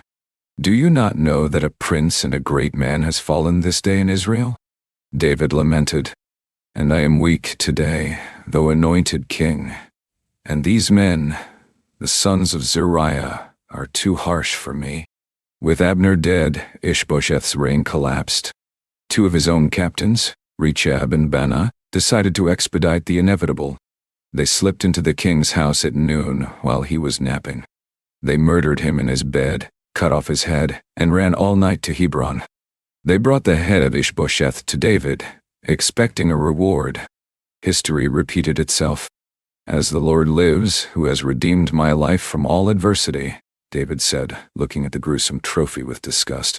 "When someone told me, 'Look, Saul is dead,' thinking to have brought good news, I arrested him and executed him. How much more, when wicked men have killed a righteous person in his own house on his bed?" David ordered his young men to execute the assassins. They cut off their hands and feet, the hands that committed the murder and the feet that ran to tell of it, and hung them by the pool in Hebron. He buried the head of Ishbosheth with honor. The obstacles were gone. Saul was dead. Jonathan was dead. Abner was dead. Ishbosheth was dead. The elders of all the tribes of Israel came to Hebron. It was a massive gathering, a sea of faces looking up at the man who had been a shepherd boy, a giant slayer, a harpist, a fugitive, and a captain. "Look," they said, "we are your bone and your flesh. Also, in time past, when Saul was king over us, you were the one who led Israel out and brought them in. And the Lord said to you, 'You shall shepherd my people Israel and be ruler over Israel.'" They brought the oil. For the third time in his life, David knelt. First, in front of his father and Samuel in Bethlehem. Second, in front of the men of Judah. And now, in front of a united nation. The oil poured down. The years of running, the caves, the hunger, the fear. It all washed away under the anointing. David was 30 years old when he became king. He had waited roughly 15 years since Samuel first visited Bethlehem. He stood up as the king of Israel and Judah. He looked at the vast assembly. He saw the scars of the civil war, the divisions that still needed healing. He knew that to truly unite this fractured nation, he needed a new capital. A city that belonged to neither Judah nor Benjamin. A neutral ground. A fortress. He looked north, toward a Jebusite stronghold that had never been conquered. A city on a hill. Jerusalem. Chapter 8. The Golden City. He was king of a united nation, but he was a king without a home. David stood on the hills of Judah, looking north. Hebron had served him well, but it was too southern, too tied to his own tribe. To rule 12 fractious tribes, he needed a center. He needed a place that belonged to no one, so it could belong to everyone. His eyes fixed on a ridge of rock that rose like a jagged tooth from the Kidron Valley. Jebus. For 400 years, since the days of Joshua, the Israelites had marched around the citadel, but never taken it. It was held by the Jebusites, a warrior clan who had turned the mountain into an impregnable fortress. Its walls were high, its slopes steep, and its water source hidden deep underground. As David marched his army toward the walls, the Jebusites did not panic. They laughed. They stood on the ramparts, looking down at the army of Israel with mocking smiles. They were so confident in their fortifications that they shouted an insult that would go down in history. "You shall not come in here, but the blind and the lame will repel you." It was a scathing taunt. Our city is so strong that even our invalids, men without eyes and men without legs, could defend it against the great David. David heard the mockery. He looked up at the stone walls. He didn't see an obstacle, he saw a challenge. The insult burned him, not just for his own sake, but for the sake of the God of Israel. "Whoever climbs up by the way of the water shaft and defeats the Jebusites," David announced to his mighty men, "he shall be chief and captain." The water shaft. The Tsinor d'Artagnan. It was a secret vertical tunnel carved through the solid limestone, leading from the Gihon spring at the bottom of the valley, up into the heart of the city. It was dark, wet, slimy with algae, and impossibly steep. It was a chimney of death. But one man stepped forward. Joab, the ruthless, ambitious nephew of David who had murdered Abner. He stripped off his heavy armor. He gripped his dagger between his teeth. That night, while the Jebusites slept, confident in their blind and lame defenders, Joab entered the spring. He climbed the vertical shaft, hand over hand, bracing his legs against the slippery rock, inching up into the darkness. He emerged in the middle of the city like a phantom. He unbolted the gates. The army of David flooded in. The slaughter was swift. The arrogance of the Jebusites turned to terror as the blind and lame defense crumbled before the steel of the mighty men. By morning, the flag of the Jebusites was torn down. David walked through the conquered streets. He stood on the fortress of Zion. He renamed it the City of David. He began to build. He expanded the Millo, the supporting terraces. He fortified the walls. And as he watched the stones rising, he realized something profound. So David went on and became great, and the Lord God of hosts was with him. Legitimacy followed victory.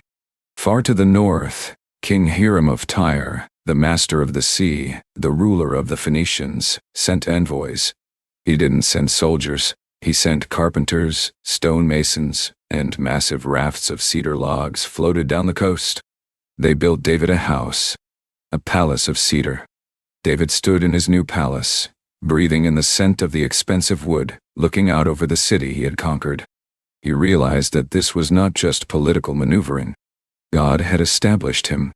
God had exalted this kingdom for the sake of his people Israel. But the city was empty. Not of people, but of spirit. Jerusalem was a political capital, but it was spiritually hollow.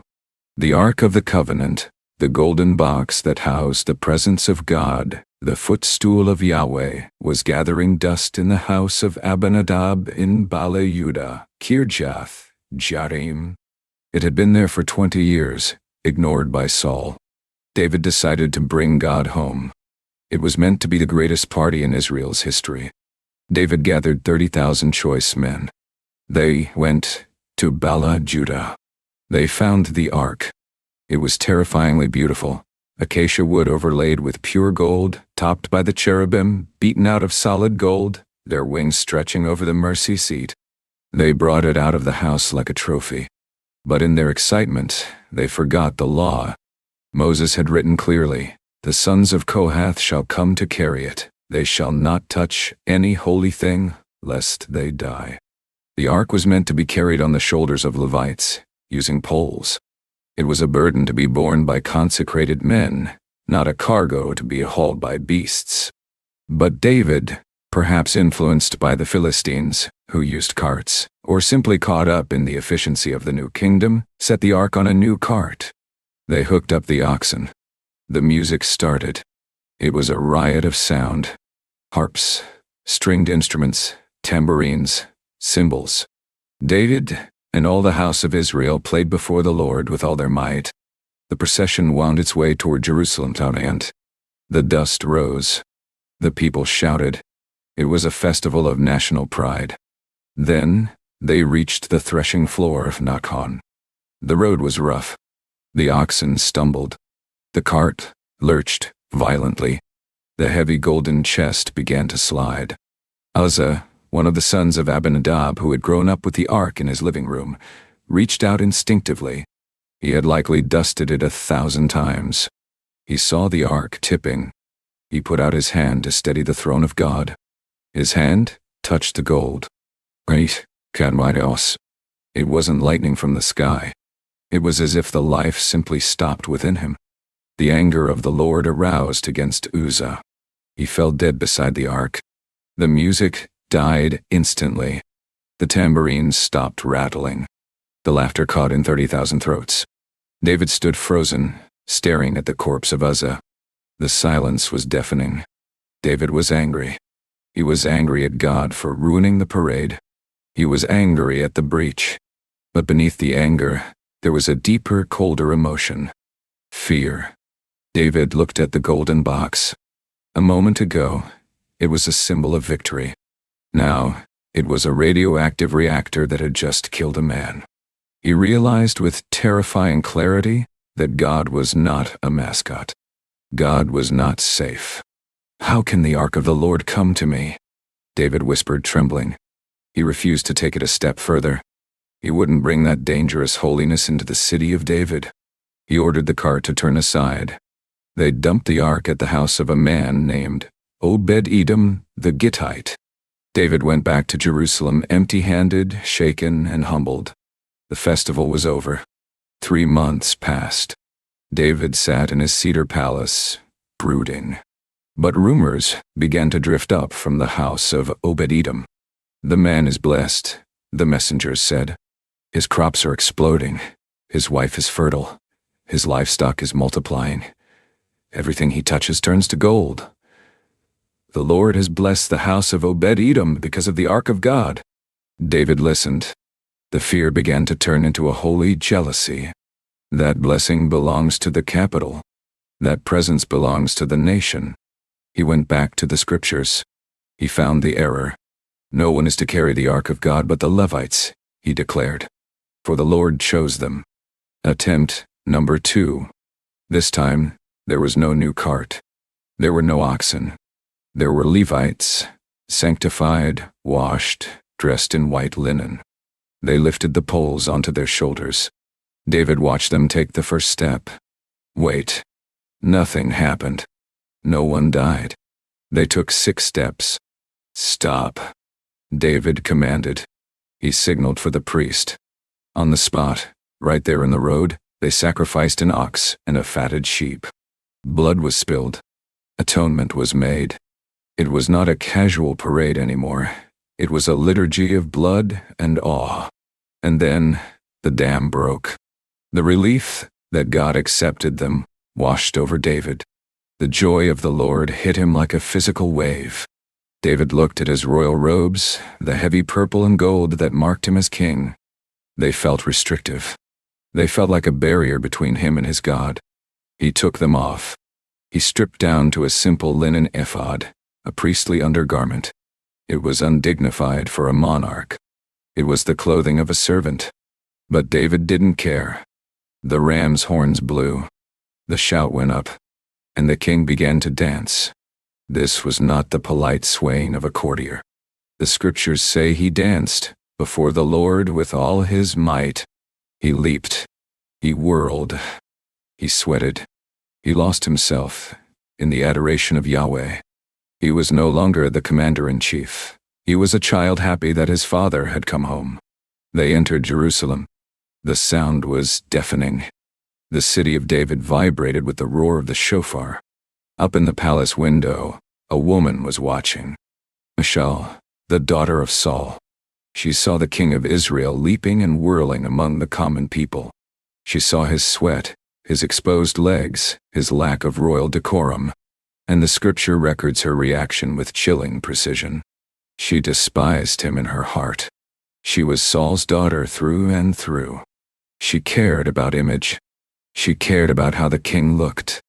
Saul had spent his life worrying about what the people thought. David spent his life worrying about what God thought. David brought the ark into the tent he had pitched for it. He offered burnt offerings. He blessed the people. He gave every man and woman in Israel a loaf of bread, a piece of meat, and a cake of raisins. It was the happiest day of his life. He returned to his palace to bless his own household, flushed with joy, smelling of smoke and sweat. Michal met him at the door. She was cold as ice. "How glorious was the king of Israel today," she said, her voice dripping with sarcasm. "Uncovering himself today in the eyes of the maids of his servants, as one of the base fellows shamelessly uncovers himself." The joy drained from David's face. He looked at his wife. He saw the spirit of her father, the pride, the concern for appearances. "It was before the Lord," David shot back, his voice hard, "who chose me instead of your father and all his house, to appoint me ruler over the people of the Lord, over Israel. Therefore I will play music before the Lord." He stepped closer to her. "And I will be even more undignified than this," David declared, "and will be humble in my own sight. But as for the maidservants of whom you have spoken, by them I will be held in honor." He walked past her. It was the end of their marriage in everything but name. The text adds a sad postscript. "Therefore Michal, the daughter of Saul, had no children to the day of her death." The line of Saul ended in a barren womb. The ark was home. The kingdom was secure. But David was restless. He sat in his house of cedar, eating off gold plates, protected from the wind and rain. He looked out the window and saw the tabernacle, the tent where the ark rested. The curtains flapped in the breeze. It felt wrong. He called for Nathan the prophet. "See now," David said, gesturing to the disparity. "I dwell in a house of cedar, but the ark of God dwells inside tent curtains." He wanted to build a temple, a house worthy of the name. Nathan, seeing David's heart, said immediately, "Go, do all that is in your heart, for the Lord is with you." But that night, the word of the Lord came to Nathan. A surprise correction. "Go and tell my servant David, would you build a house for me to dwell in?" God reminded David that he had never asked for a cedar house. He had walked with them in a tent. He was a mobile God, a warrior God. But then God flipped the script. David wanted to build God a house, a temple. God said, "No, I will build you a house, a dynasty." The prophecy that followed became the backbone of all biblical hope. The Davidic covenant. "When your days are fulfilled and you rest with your fathers, I will set up your seed after you. He shall build a house for my name, and I will establish the throne of his kingdom forever." God promised that if David's descendants sinned, he would discipline them with the rod of men. But, and here was the miracle, "My mercy shall not depart from him, as I took it from Saul." It was an unconditional promise. An eternal throne. A lamp that would never go out.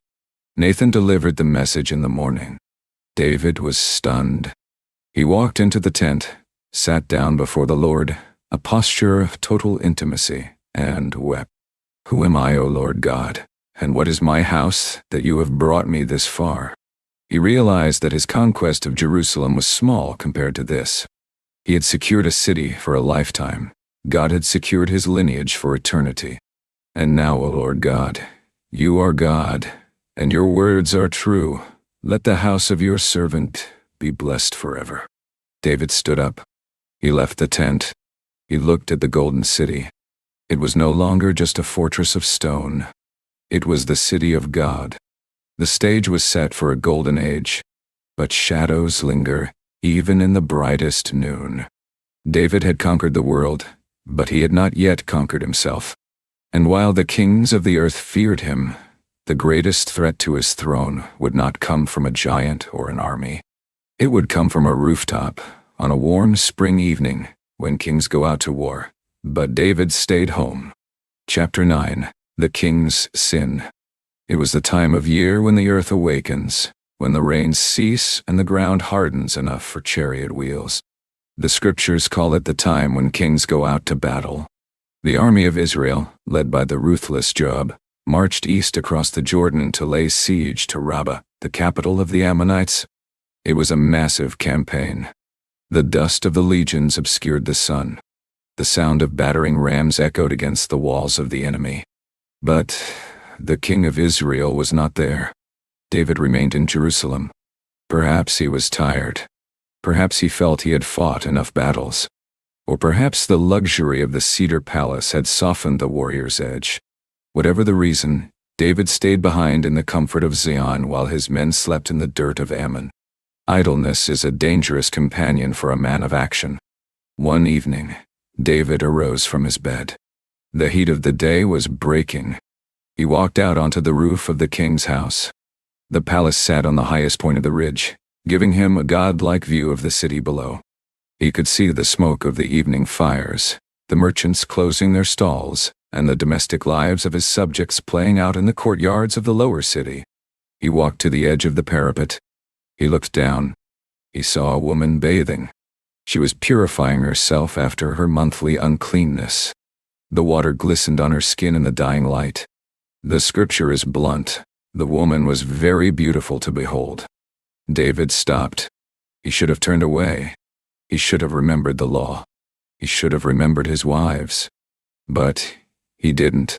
He looked, and the look turned into a gaze, and the gaze turned into a craving. He called a servant. "Go, inquire about the woman."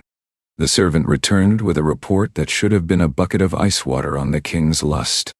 "Is this not Bathsheba, the daughter of Eliam, the wife of Uriah the Hittite?" The names mattered. Eliam was one of David's mighty men, his elite special forces. And Uriah was a legend. A foreigner who had converted to Yahweh, he was one of the 30, the inner circle of warriors who had been with David since the cave of Adullam. Uriah was currently at the front lines, fighting David's war, risking his life for David's throne. To touch her was not just adultery, it was treason against a brother in arms. But David was no longer thinking like a brother, he was thinking like a tyrant. "Send messengers," David commanded. "Bring her to me." She came. The text does not record a conversation. It does not record resistance. Who refuses a king? She came into the cedar palace, into the royal chamber. The act was committed. A moment of pleasure stolen in the shadows. Then she returned to her house. The door closed. David likely thought it was over, a secret sin buried in the dark. But sin has consequences that biology does not ignore. Weeks later, a messenger arrived at the palace. It was a short note from Bathsheba. 3 words in Hebrew that shattered David's peace. "I am with child." Panic set in. If the child was born while Uriah was at war, the adultery would be obvious. The penalty for adultery under the law of Moses was death, stoning for both parties. The scandal would destroy the king's moral authority. David needed a cover-up. He needed Uriah to come home, sleep with his wife, and claim the child as his own. He sent a dispatch to the front lines. Send me Uriah the Hittite. Joab sent him. Uriah arrived in Jerusalem, dusty, smelling of the camp, still wearing his armor. He stood before the king. David played the role of the concerned sovereign. How is Joab? How are the people? Uriah answered dutifully. Then David smiled, the trap hidden behind his benevolence. Go down to your house and wash your feet. It was a euphemism. Go home. Relax. Be intimate with your wife. Uriah left the palace. David even sent a gift of food after him, a royal feast to set the mood. David waited, satisfied. The plan was simple. Biology would be masked by timing. But the next morning the servants reported to David. Uriah did not go down to his house. He slept at the door of the king's house with all the servants of his lord. David summoned him back. He was confused. Did you not come from a journey? Why did you not go down to your house? Uriah looked at the king. His answer was a mirror that reflected David's own lost honor back at him. The ark in Israel and Judah are dwelling in tents, Uriah said, his voice steady. And my lord Joab and the servants of my lord are encamped in the open fields. Shall I then go to my house to eat and drink, and to lie with my wife? As you live, and as your soul lives, I will not do this thing. The integrity of the Hittite was blinding. While David sat in cedar, Uriah refused comfort out of solidarity with his brothers. David tried again. He couldn't force him, so he tried to corrupt him. Wait here today, David said. That night, David invited Uriah to dinner. He filled his cup. He made him drink. The wine flowed freely. David hoped that drunkenness would loosen Uriah's principles. He hoped a drunk Uriah would stumble home to Bathsheba. Uriah stumbled out of the palace, drunk. But even in his stupor, his soldier's discipline held. He did not go home. He lay down on his bed with the servants at the gate. The cover-up had failed. Uriah was too good a man to be manipulated. Morning came. David stood over his desk. He realized he had run out of options. He could confess and face the ruin of his reputation, or he could bury the secret. He chose the graveyard. He took a piece of parchment. He dipped his pen in ink.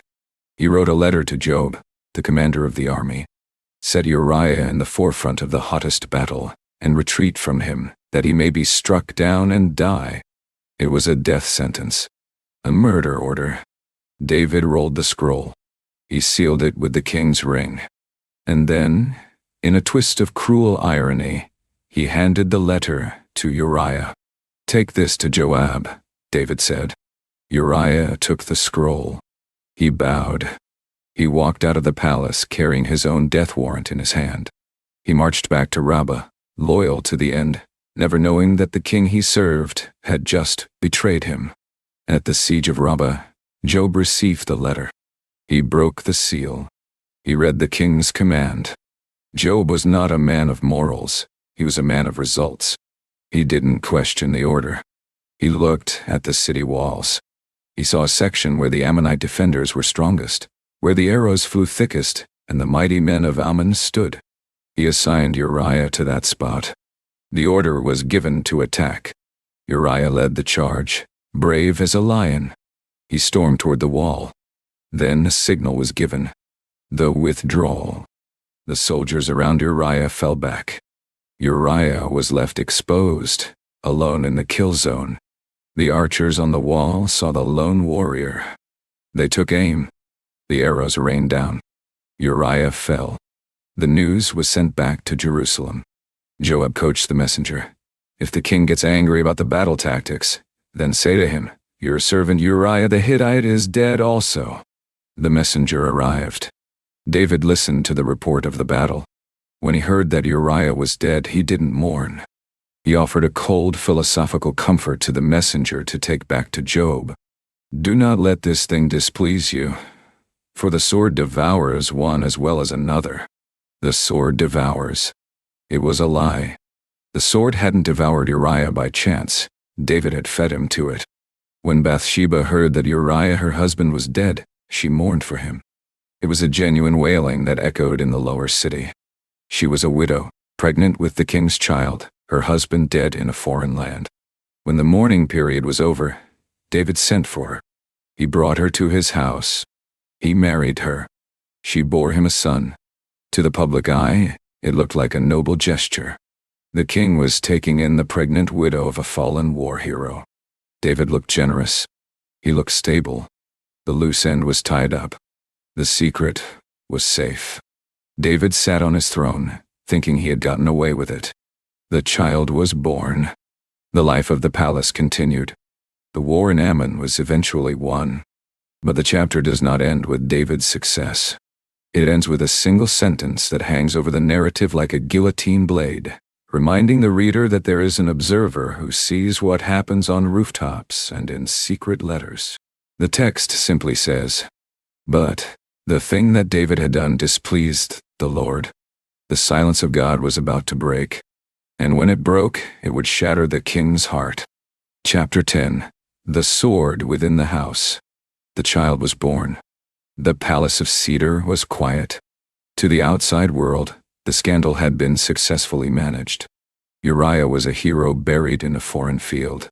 Bathsheba was the mourning widow rescued by the benevolent king, and the baby was the proof of their new, legitimate union. David sat on his throne, administering justice to the 12 tribes. He looked the part of the righteous monarch. But inside, the silence of God was deafening. His bones wasted away through his groaning all day long. The Psalms he wrote during this time speak of a heavy hand pressing down on him, of moisture turning into the drought of summer. He was a man with a secret, and secrets are a slow poison. Then, the doors of the throne room opened. It was not an ambassador or a general. It was Nathan. The prophet walked in with the slow, deliberate gait of a man carrying a heavy burden. He did not bow excessively. He did not smile. He stood before the king, leaning on his staff. "I have a legal case for the king," Nathan said, his voice grave. David straightened up. He loved justice. It was the one area where he still felt clean. "Speak," he commanded. Nathan began to tell a story. It was a simple story, the kind a shepherd could understand. "There were 2 men in one city," Nathan began, "one rich and the other poor. The rich man had exceedingly many flocks and herds, but the poor man had nothing except one little ewe lamb which he had bought and nourished." David listened intently. He could picture it. He remembered what it was like to care for a lamb. "And it grew up together with him and with his children," Nathan continued, painting the picture of innocence. "It ate of his own food and drank from his own cup and lay in his bosom, and it was like a daughter to him." David nodded. He felt a protective warmth rising in his chest. "And a traveler came to the rich man," Nathan said, his voice hardening slightly, "who refused to take from his own flock and from his own herd to prepare one for the wayfaring man who had come to him. But he took the poor man's lamb and prepared it for the man who had come to him." The silence in the throne room was absolute. David gripped the arms of his throne. The blood rushed to his face. The injustice of it, the arrogance, the cruelty of the strong crushing the weak, ignited the old fire of the shepherd who fought lions. David stood up, his voice thundering in the hall. "As the Lord lives, the man who has done this shall surely die," David declared, passing judgment. "And he shall restore fourfold for the lamb, because he did this thing, and because he had no pity." It was a righteous verdict. It was the law. Nathan looked at David. He did not flinch. He raised a long, bony finger and pointed it straight at the king's chest. "You are the man." The words hit David like a physical blow. The air left the room. "Thus says the Lord God of Israel," Nathan's voice rose, no longer a storyteller but the mouthpiece of the Almighty. "I anointed you king over Israel, and I delivered you from the hand of Saul.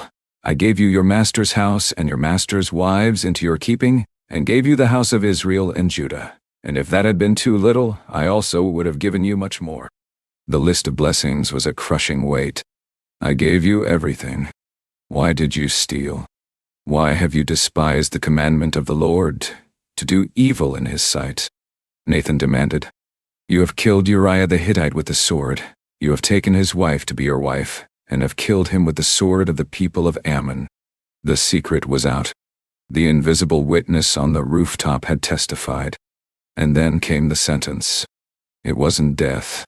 It was something far more painful. It was a mirror of his crime.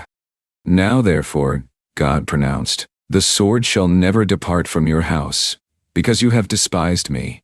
Behold, I will raise up adversity against you from your own house, and I will take your wives before your eyes and give them to your neighbor." David stood there, stripped naked in his soul. The excuses died in his throat. He looked at the floor. He didn't blame the woman. He didn't blame the war. He didn't blame the pressure. "I have sinned against the Lord," David whispered. It was a complete collapse. And in that instant of total surrender, the grace of God rushed in. "The Lord also has put away your sin," Nathan said quietly. "You shall not die." Mercy. Dot.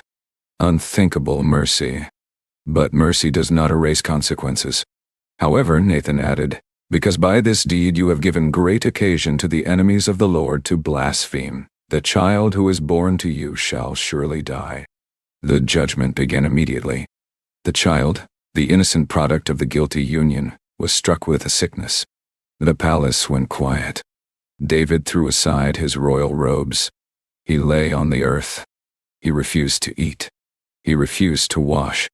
The elders of his house tried to lift him up, but he would not rise.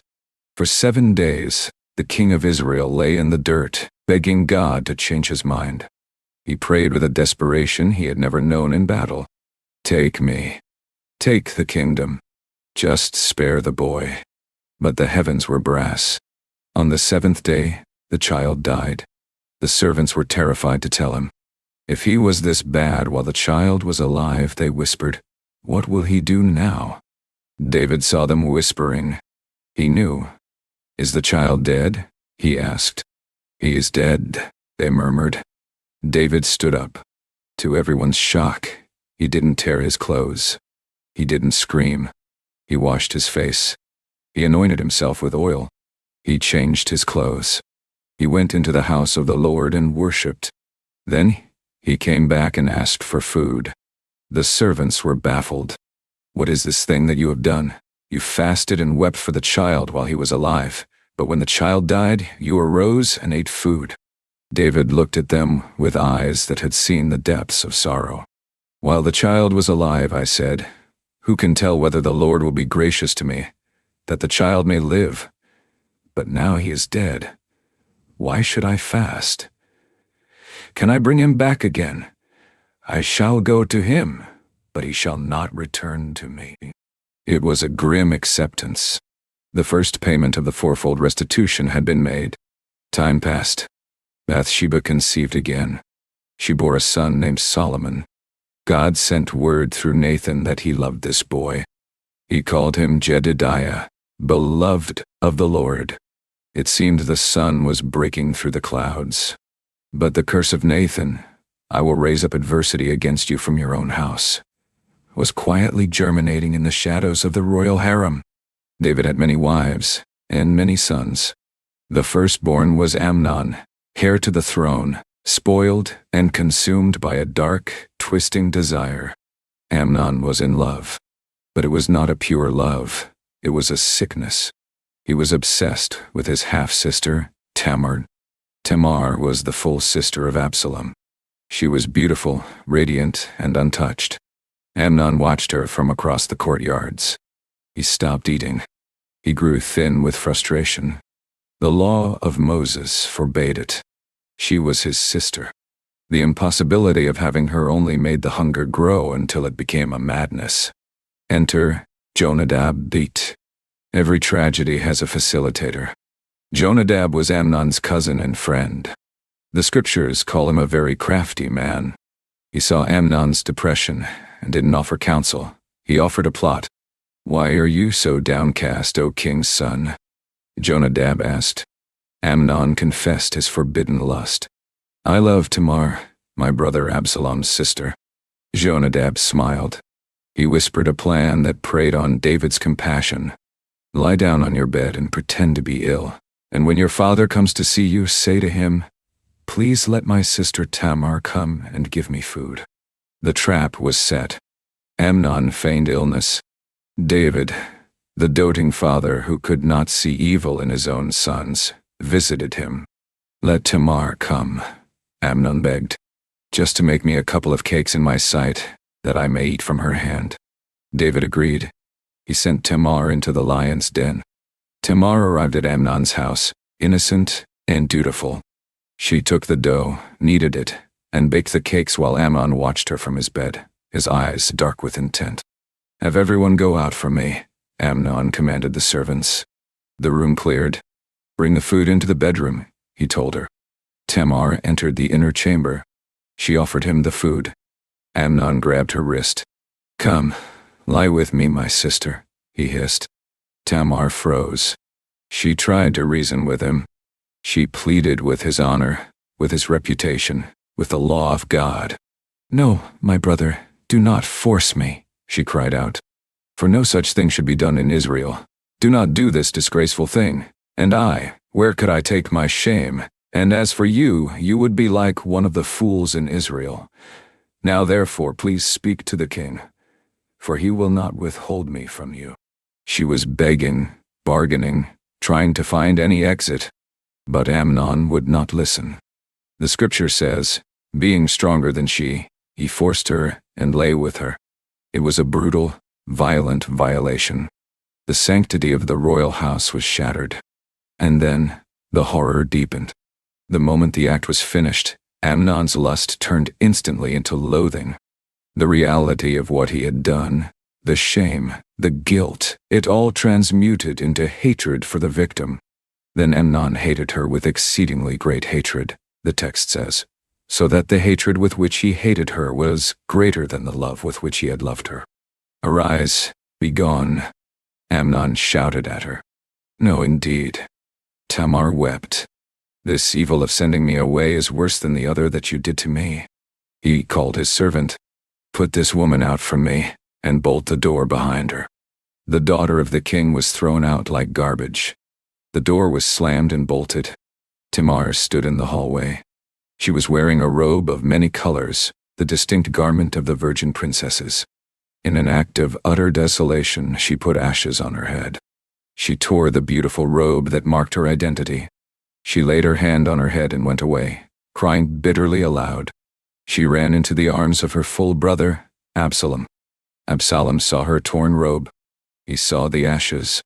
He saw the ruin in her eyes. He knew instantly who had done this. "Has Amnon your brother been with you?" Absalom asked, his voice dangerously quiet. He saw her nod. He saw her shame. And in that moment, something broke in Absalom, and something else was born. A cold, calculating reptilian hatred took root in his heart.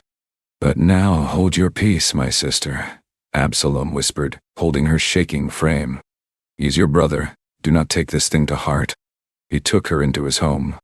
Tamar lived in Absalom's house desolate, a living ghost, her life effectively over. And what of the king? The news reached David. The report of the rape. The report of the disgrace. When King David heard of all these things, he was very angry. He was furious. But the text records no action. He did not punish Amnon. He did not banish him. He did not strip him of his rank. Why? The ancient translators add a note. Because he loved him, for he was his firstborn. Or perhaps because David felt paralyzed by his own sin. How could the adulterer judge the rapist? How could the murderer judge the abuser? The sword of Nathan paralyzed the hand of justice. David's silence was a fatal mistake. Absalom watched his father do nothing. He watched Amnon walk free in the palace, unpunished, arrogant. Absalom said nothing to Amnon, either good or bad. But he began to keep a calendar. He began to plan. If the father would not bring justice, the brother would bring vengeance. The sword was no longer just hanging over the house of David. It had fallen, and it was cutting the family apart from the inside out. Chapter 11. The Son's Rebellion. Revenge is a dish best served cold. and Absalom kept his on ice for 2 full years. For 730 days, Absalom said nothing to Amnon. He didn't scream, he didn't fight, and he didn't debate. He simply watched. He watched his brother, the rapist, walk the halls of power, unpunished and unrepentant. He watched his father, the king, bury the incident under a rug of silence. But beneath Absalom's beautiful exterior, for he was the most handsome man in all of Israel, without blemish from the sole of his foot to the crown of his head, a darkness was growing. It was a cold, calculated fury that would not stop at murder. It would aim for the throne itself. The trap was sprung at Baal-hazor. It was sheep shearing time, a festival of wine, feasting, and lowered guards. Absalom invited all the king's sons. He even invited David, knowing the king would decline but would give his blessing for the others to go. David, relieved to see Absalom making a gesture of family unity, sent Amnon and the other princes into the den of the wolf. The feast was raucous. The wine flowed freely. Amnon, feeling safe in the presence of his brothers, drank until his senses were dulled. Absalom sat at the head of the table, sober and watchful. He caught the eye of his servants. The signal had been given days ago. Watch now when Amnon's heart is merry with wine, and when I say to you, strike Amnon, then kill him, do not be afraid. Have I not commanded you? Ideally, a brother protects a brother, but the sword of judgment had turned the family into enemies. Absalom nodded. The servants drew their daggers. Before Amnon could even raise a cup to defend himself, the blades were buried in his chest. The firstborn son of David, the heir to the throne, slumped forward onto the table, his blood staining the feast. Chaos erupted. The other princes flipped the tables and scrambled for the doors. They mounted their mules and fled in terror, convinced they were next. Absalom did not pursue them. He had cut out the rot. He mounted his horse and rode hard for the border. He fled to Geshur, to the kingdom of his maternal grandfather, King Talmai. He left behind a grieving father and a shattered dynasty. 3 years passed. Absalom lived in exile, a prince without a country. In Jerusalem, the grief of David slowly shifted. He had mourned Amnon, but as the months turned into years, his heart began to ache for the living son rather than the dead one. The soul of King David longed to go out to Absalom. Joab, the ever-pragmatic general, saw the king's heart. He knew that a kingdom with an estranged heir was unstable. So, he orchestrated a play. He found a wise woman from Tekoa. He dressed her in mourning clothes and sent her to the king with a fabricated story about 2 sons, one who killed the other, and a town that wanted to execute the survivor, thereby extinguishing the family's only remaining coal. David, ever the judge, ruled that the surviving son should be spared. The woman then dropped the mask. Why then have you schemed such a thing against the people of God? For the king does not bring back his banished one. David saw the trap. Is the hand of Joab with you in all this? It is, she confessed. David sighed. He was cornered by his own mercy. He called for Joab. Go, bring back the young man Absalom. But the reconciliation was half-hearted. David wanted his son safe, but he wasn't ready to look him in the eye. When Absalom returned to Jerusalem, the king's order was cold. Let him return to his own house, but do not let him see my face. It was a fatal mistake. To bring a charismatic, ambitious man back to the capital, but deny him access to the king, was to create a monster. For 2 years, Absalom lived in Jerusalem as a prisoner in his own home. He was the crown prince, yet he was treated like a leper. The resentment boiled over. He sent for Joab to broker a meeting. Joab ignored him. He sent again. Joab ignored him again. Absalom looked at the barley field next to his estate. It belonged to Joab. Go and set it on fire, Absalom ordered his servants. The smoke rose over Jerusalem. Joab came running, furious, his clothes smelling of smoke. Why have your servants set my field on fire? Absalom looked at him with the arrogance of a man who knows he is untouchable. I sent for you. Why have I come from Geshur? It would be better for me to be there still. Now therefore let me see the king's face. But if there is iniquity in me, let him kill me." Joab, realizing the danger of this volatile prince, went to David. The meeting was arranged. Absalom walked into the throne room. He bowed his face to the ground. David looked at the son who had murdered his brother, the son who looked so much like a king. The father's heart melted. David stepped down from the throne, reached down, and lifted Absalom up. He kissed him. It was meant to be the end of the conflict. Instead, it was the beginning of the coup. Absalom had the king's kiss, but he wanted the king's crown. He began a campaign of masterful political theater. He acquired a chariot and horses, and 50 men to run before him. It was a visual projection of power and energy, contrasting sharply with the aging, sedentary king in the palace. Every morning, Absalom would stand beside the gate of the city, the place of judgment. When any man came with a lawsuit to the king, Absalom would intercept him. "From what city are you?" Absalom would ask with winning charm. Then he would listen to their grievances and shake his head sympathetically. "See, your case is good and right, but there is no deputy of the king to hear you." Then came the hook. "Oh, that I were made judge in the land, and everyone who has any suit or cause would come to me. Then I would give him justice. And when the people tried to bow to him, he would not allow it. He would take them by the hand and kiss them. He touched the untouchable. He listened to the ignored." The scriptures say, "So Absalom stole the hearts of the men of Israel." It was a slow, invisible erosion of David's authority. David rested on his history. Absalom worked on his image. After 4 years of campaigning, the trap was ready. "Please, let me go to Hebron and pay the vow which I have vowed to the Lord." Absalom lied to his father. Hebron.I, the place where David was first crowned, the ancient capital. It was symbolic.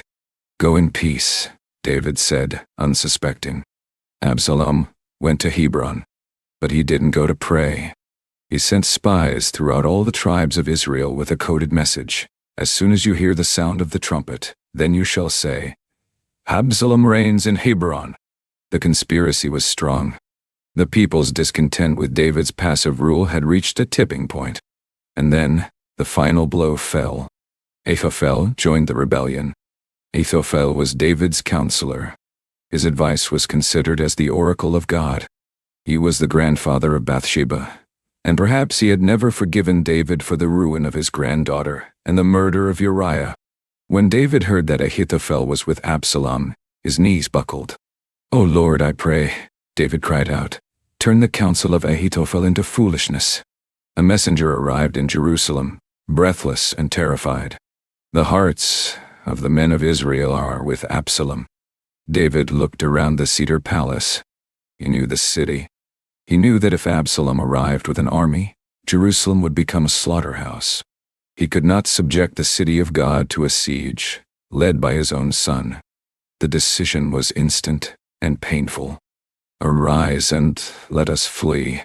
David commanded his servants, "Make haste to depart, lest he overtake us suddenly and bring disaster upon us." It was a shocking reversal. The giant slayer was running again. David left the palace. He left 10 concubines behind to keep the house, a decision that would have tragic consequences. He walked out of the city gates, followed by his faithful servants, his bodyguards, the Cherethites and Pelethites, and 600 Gittites. As the procession crossed the Kidron Valley, the whole country wept with a loud voice. Zadok the priest came out, carrying the Ark of the Covenant, intending to bring the presence of God with the king in exile. David stopped him. He looked at the golden ark. He knew he couldn't use God as a talisman. "Carry the Ark of God back into the city," David said, his voice breaking.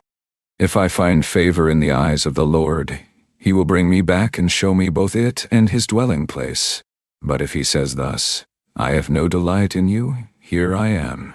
Let him do to me as seems good to him.'"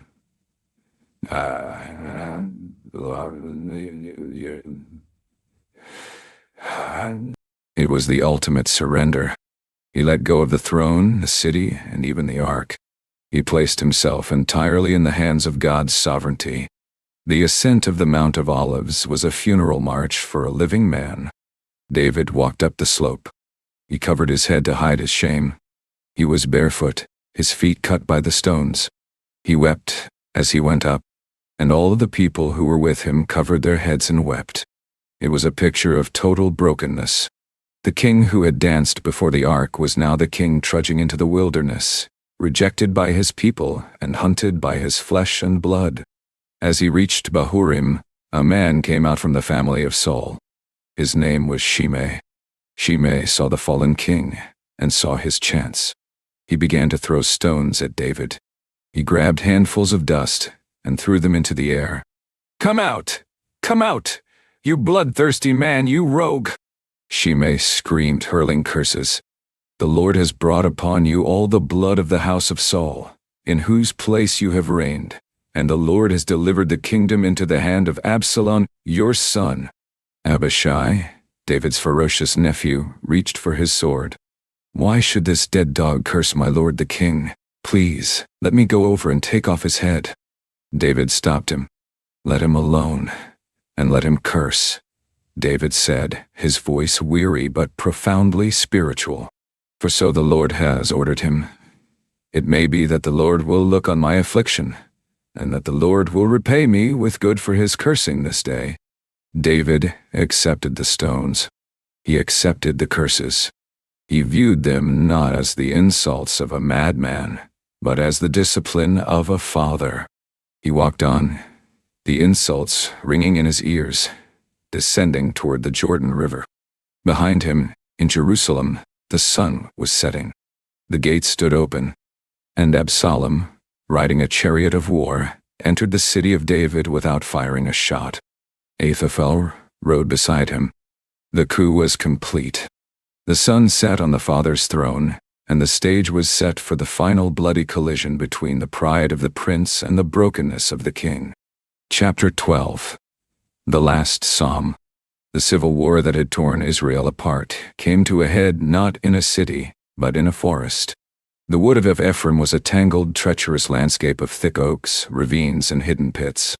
It was a battlefield that favored the guerrilla tactics of David's veterans over the large, undisciplined conscript army of Absalom. David stood by the gate of Mahanaim as his army marched out. The mighty men, Joab, Abishai, Ittai the Gittite, passed by in their ranks. The king was old now, his beard white, his face lined with the sorrows of the last few years. The men had refused to let him fight. "You are worth 10,000 of us," they said. "It is better that you help us from the city." So David stood at the gate, reviewing the troops. But he had only one battle plan, one strategic command that he repeated to every general, loud enough for the soldiers to hear. "Deal gently for my sake with the young man Absalom." It was a father's plea, not a general's order. Even after the treason, the public humiliation, and the attempted murder, David could not stop being a father. The armies collided in the forest. It was a massacre. The scripture says, "The people of Israel were overthrown, and the slaughter there was great that day, 20,000 men. But the forest fought harder than the soldiers. The treacherous terrain swallowed the retreating rebels. The wood devoured more people that day than the sword." Absalom found himself separated from his bodyguards. He was riding a royal mule, fleeing through the thicket. Panic drove him fast. Too fast. He ducked under the thick boughs of a great terebinth tree. It was a freak accident, a 1-in-a-million catch. His head, perhaps the heavy luxurious hair that was his pride, got caught in the forked branches. The mule, sensing the weight lift, kept running. Absalom was left hanging between heaven and earth. He was alive, but helpless. A dangling prize. A soldier saw him. He ran to Job. "I saw Absalom hanging in a terebinth tree." Job, the cold pragmatist, looked at the man with incredulity. "You saw him? Why did you not strike him there to the ground? I would have given you 10 shekels of silver and a belt." The soldier, who had heard David's command at the gate, shook his head. "Though I were to receive 1,000 shekels of silver in my hand, I would not raise my hand against the king's son." For in our hearing the king commanded you, 'Beware that no one touch the young man Absalom.'" Joab spat on the ground. He had no time for sentimentality. He knew that as long as Absalom lived, the civil war would never end. David would forgive him, Absalom would rebel again, and more men would die. The tumor had to be cut out. "I will not wait around with you," Joab growled. He took 3 javelins in his hand. He marched to the tree where the prince was struggling, gasping for air. Joab didn't hesitate. He drove the spears into the heart of Absalom while he was still alive in the midst of the tree. 10 of Joab's armor-bearers circled the body and finished the job. They took the body of the beautiful prince, threw it into a deep pit in the forest, and piled a great heap of stones over it. Joab blew the trumpet. The war was over. At the gate of Mahanaim, David sat between the inner and outer walls, waiting. The watchman called out. A runner was coming. Then another. The first runner, Ahimaaz, arrived. He fell down before the king. "All is well. Blessed be the Lord your God, who has delivered up the men who raised their hand against my lord the king." David didn't ask about the victory. He didn't ask about the casualty count. He asked the only question that mattered. Is the young man Absalom safe? Ahimaaz hesitated. He didn't have the heart to say it. "I saw a great tumult, but I did not know what it was." Then the second runner, the Cushite, arrived. "Good news, my lord the king." David grabbed him. "Is the young man Absalom safe?" The Cushite, a foreigner with no emotional attachment to the boy, answered poetically but clearly, "May the enemies of my lord the king, and all who rise against you to do harm, be like that young man." The meaning hit David like a physical blow. The king trembled. The dignity of the monarch collapsed. He turned away from the runners, away from the victory parade. He went up to the chamber over the gate, and as he walked, the soldiers heard a sound that chilled their blood. It was a wail, a raw, guttural cry of a parent looking into the abyss. "Oh, my son Absalom, my son, Absalom. If only I had died in your place. Oh, Absalom, my son, my son, my son." The victory turned into mourning that day. The soldiers stole into the city like beaten dogs, ashamed of their triumph because the king was weeping. It was Joab who saved the kingdom from the king's grief. He marched into the chamber where David was covering his face. He spoke brutally to his sovereign. "You have today covered with shame the faces of all your servants who today have saved your life. You love your enemies and hate your friends. For if Absalom were alive, and all of us were dead today, then you would be pleased." Joab's voice was hard as iron. "Now therefore arise, go out and speak comfort to your servants. For I swear by the Lord, if you do not go out, not one will stay with you this night. And that will be worse for you than all the evil that has befallen you from your youth until now." David listened. He wiped his face. He swallowed the bile of his grief. He put on the mask of the king. He went down and sat in the gate. The troops saw him. They rallied. The rebellion was truly over. The years that followed were a slow twilight. David returned to Jerusalem, but he was a changed man. The fire of his youth was dimming. He had fought lions, giants, kings, and his own sons. He was tired. Yet, there was one final task. The temple. David wanted to build it, but God had said no. "You have shed much blood and have made great wars. The house of God must be built by a man of peace." But David could prepare the way. It started with a plague. In a moment of pride, David had numbered the people, a census to measure his military might rather than trusting God. Judgment fell. The angel of the Lord stood by the threshing floor of Araunah the Jebusite, sword drawn over Jerusalem. David saw the angel. He fell on his face. "Surely I have sinned, but these sheep, what have they done? Let your hand be against me and my father's house." The plague stopped.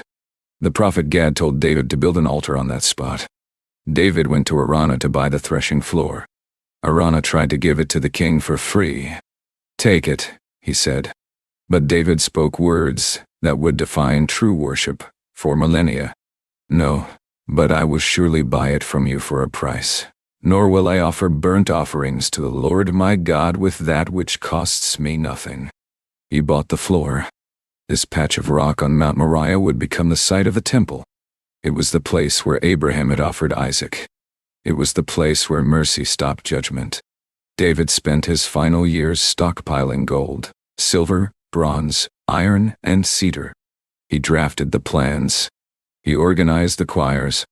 He prepared everything for the son who would come after him. But who would that son be? David was now bedridden, shivering with a cold that no blanket could warm. The vultures began to circle. Adonijah, the next eldest son, saw the vacuum. He was handsome, ambitious, and supported by Joab. He declared himself king. He threw a coronation feast at the stone of Zoheleth. He invited all the brothers, except Solomon. In the palace, the silence was broken by the sound of rushing feet. It was Bathsheba, accompanied by Nathan the prophet. They entered the king's cold chamber. "My lord," Bathsheba whispered, bowing low, "did you not swear to your maidservant, saying, 'Assuredly Solomon your son shall reign after me, and he shall sit on my throne'? Why then does Adonijah reign?" The old lion opened his eyes. The fog of age lifted for one last moment of clarity. He remembered the promise. He remembered the name God had given the boy, Jedediah. David sat up. The voice that had commanded armies thundered one last time. "As the Lord lives, who has redeemed my life from every distress, just as I swore to you by the Lord God of Israel, so I will do this day." He gave the order, "Take my servants, cause Solomon my son to ride on my own mule, and take him down to the Gihon spring. Let Zadok the priest and Nathan the prophet anoint him their king over Israel, and blow the horn and say, 'Long live King Solomon!'" It was done. Down in the valley, near the water shaft Job had once climbed, the holy oil was poured on the head of young Solomon. The ram's horn blasted. The people shouted so loud that the earth seemed to split. Up at the feast of Adonijah, the guests heard the noise. Joab heard the trumpet. Why is the city in such an uproar? A messenger burst in. "King David has made Solomon king, and the king has bowed on his bed and said, 'Blessed be the Lord God of Israel, who has granted one to sit on my throne this day, while my eyes see it.'" The party ended in panic. Adonijah's supporters fled. The coup had failed. The torch had passed. The final scene takes place in the royal bedchamber. David is dying. Solomon sits by his side.